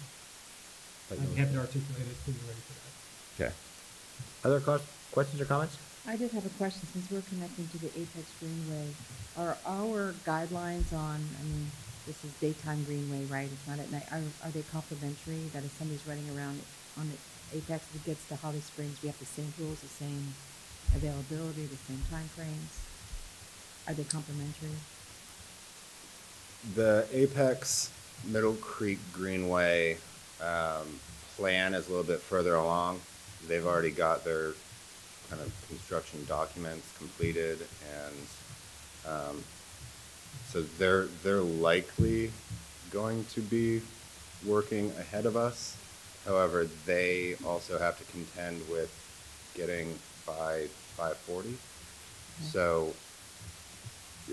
it's entirely possible that we line up and are able to have kind of a joint celebratory walk, but in all likelihood, the Apex side of things will remain ahead of us, even though we are looking at kind of a shorter timeline than we may otherwise, since we do have so much of the property in hand already. That's good to know. I was asking about like lights and stuff. Are there in lights terms- lit, okay. but ours are not? Or our time frames will be the same? Is that complementary with noise and lights? I mean, I think there's a certain amount of design that will come along in this process that goes beyond just where the path is. And we can kind of work with our consultant to either make it stand out and make it clear that you've crossed into Holly Springs and, you know, this section's better than that one. Or to say, you know, this Anybody is here one, from Apex? Go ahead. This is one continuous, you know, unified regional connection that both communities should be proud of and use. Okay. The discussion so far has been from our downtown to their downtown, and I think that's still the concept. Am I correct? Pretty close. And the continuity between the two is something that is to be discussed and to be used. And this is a pretty exciting project, and I think we're getting a little bit of action someplace downtown. I don't know where it is, but you know, we'll see what happens. Keep your fingers crossed. I think it's great, but I would like to ask, I mean, as far as, I mean, we're talking continuity, but if they're a little bit ahead of us, we ought to be able to leverage some of what they're doing as well, correct? I mean, from a design perspective in that process, because a lot of this is similar ground. I mean, most of that ground out there it's heavily wooded, it's swampy, marshy, all that. gonna be a challenge through there. I've ridden through that area in my mountain bike a few times, and it's, came back pretty muddy every I time. think in awarding this contract, we're kind of doing that. They have members of their team who have also worked on that section and can help inform that continuity. Okay, good. So we're gonna have 3 motions? Put me in the Show Up Apex group. Yeah. Yeah. Exactly. Somebody want to tackle 1, 2, and 3? Motion to award a contract to SEPI in the amount of $442,200 for professional design services for the development of the Arbor Creek Greenway extension with an additional $110,000 in contingency. Second. Motion made and second, all in favor? Aye. Opposed? Motion passed unanimously. Number 2. Motion to, Motion to approve budget amendment transferring $442,200 and $110,000 contingency from Parks and Recreation Reserve to the Arbor Creek Phase 2 project account 49-902-91. second. Motion made and second, all in favor? Aye. Opposed? Motion passed unanimously. Number 3, do you want to Manager. tackle it? Mayor Sears, if I could, just to suggest to the council, I would suggest authorize a reimbursement resolution to allow eligibility for up to $552,200 reimbursement from 2011 Parks and Rec bond proceeds. So moved. Do you hear a second? On. Second. All in favor? Aye. Opposed? Motion passes unanimously. There you go. Thank you very much. All right, thank you, Sean. Good job. Okay, moving right along, we're into item 11, other business, and I'll make my real short speech. Crosswalk safety and speeding. Speeding came up today, and we've been mentioning it every time we have a meeting as we do crosswalk safety. I'm not convinced yet that we're making as much progress as I'd hoped last time.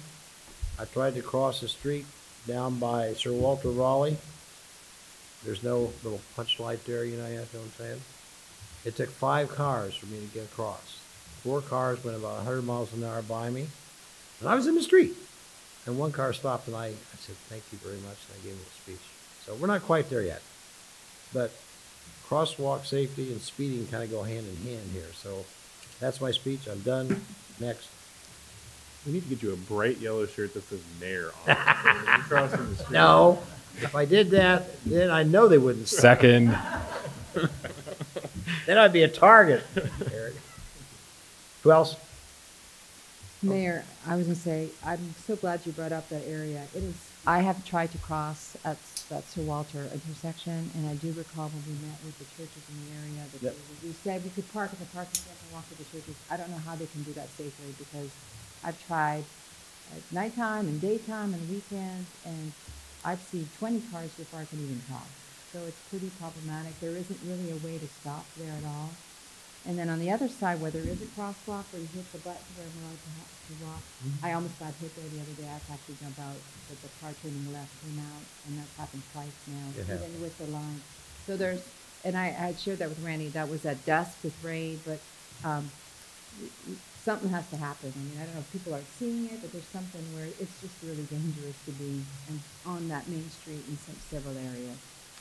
The scary part of your comment is that, having talked to the other mayors, we had our meeting on Monday night,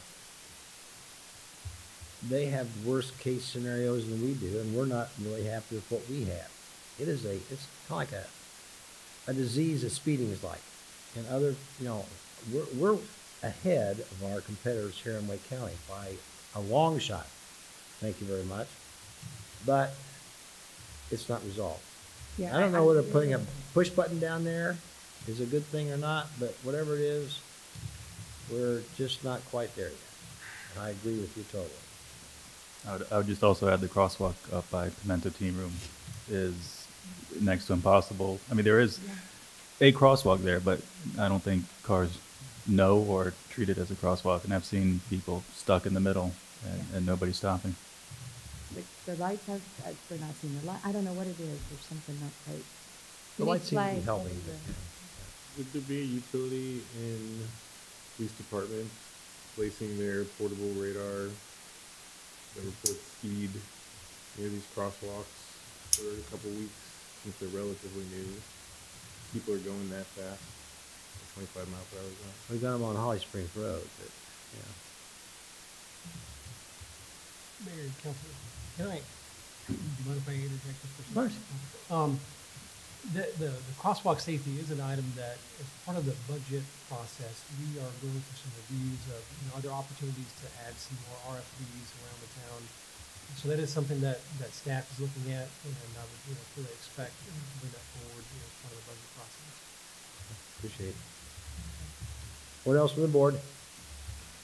I did want to ask about the comments that Reverend Cofield brought up about Gerald Solomon. Who's going to take the action on that? Because I thought that was great for us to look at things too.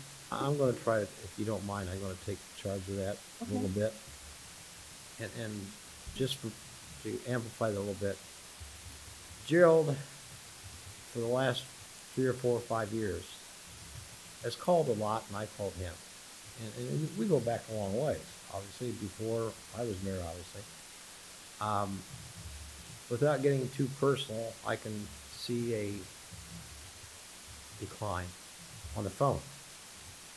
So her comment was well taken and very, very appropriate. And I'll work with Randy and whomever else would like to help with doing something special for her or him, because he's probably at that point, I hate to say it, he's probably at that point where this would be very appropriate. So is that all right with everybody? Yeah, I got a little note to myself. And you want to help? Who wants to help? It's fine. Be happy to help. Okay. I had a chance to sit down with Gerald for about 30 minutes over the summer. Yep. While talking to folks in his neighborhood.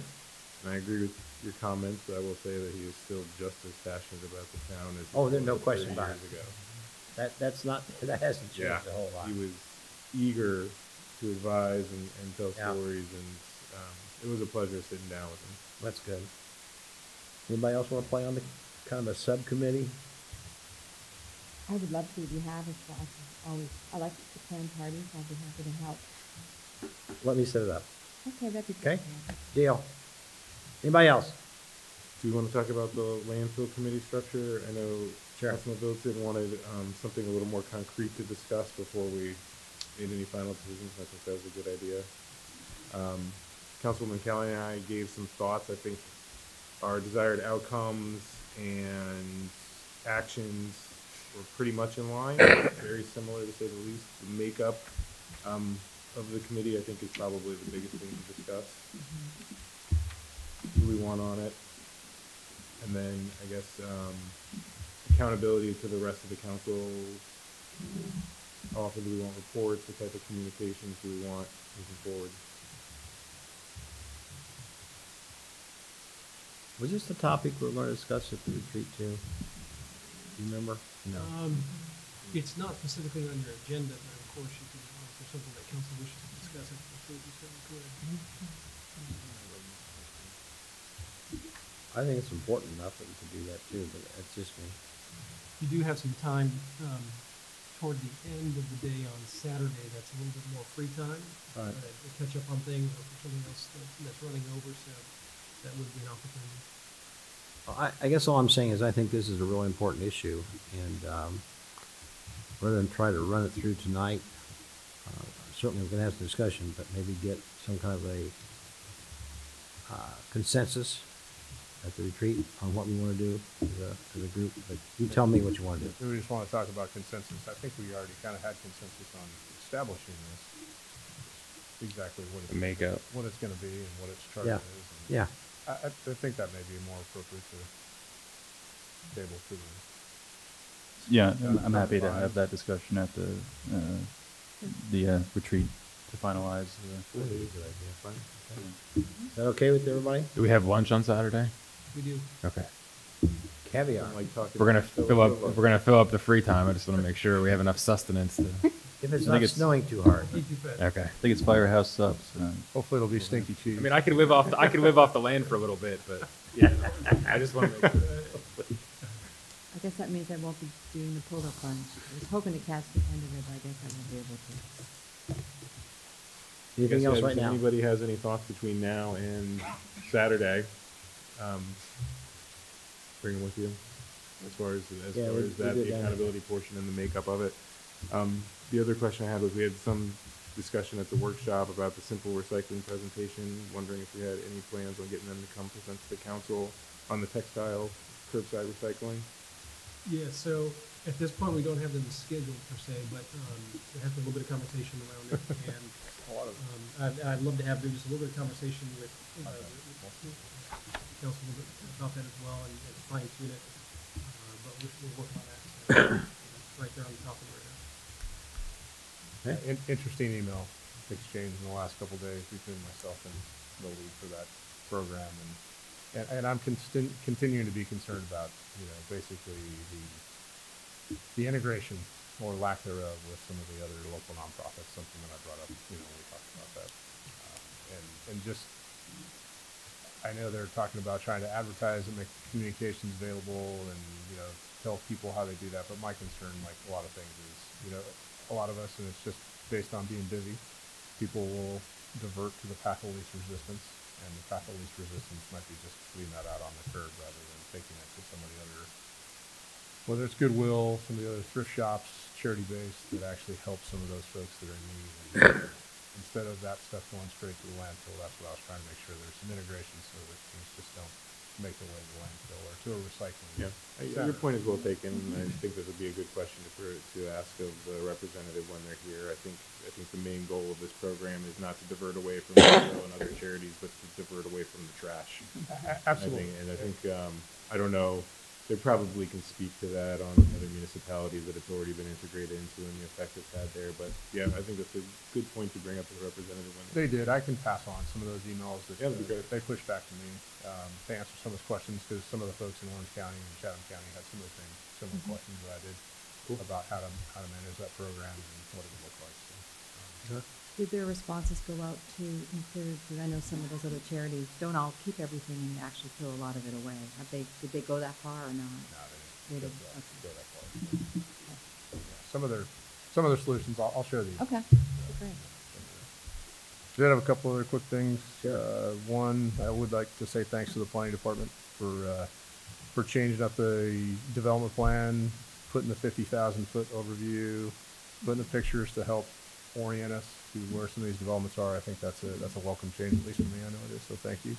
I definitely appreciate that. It helps just giving perspective and surrounding. I think for each one of these individual projects, how they integrate to the surrounding areas, that helps tremendously in figuring that out.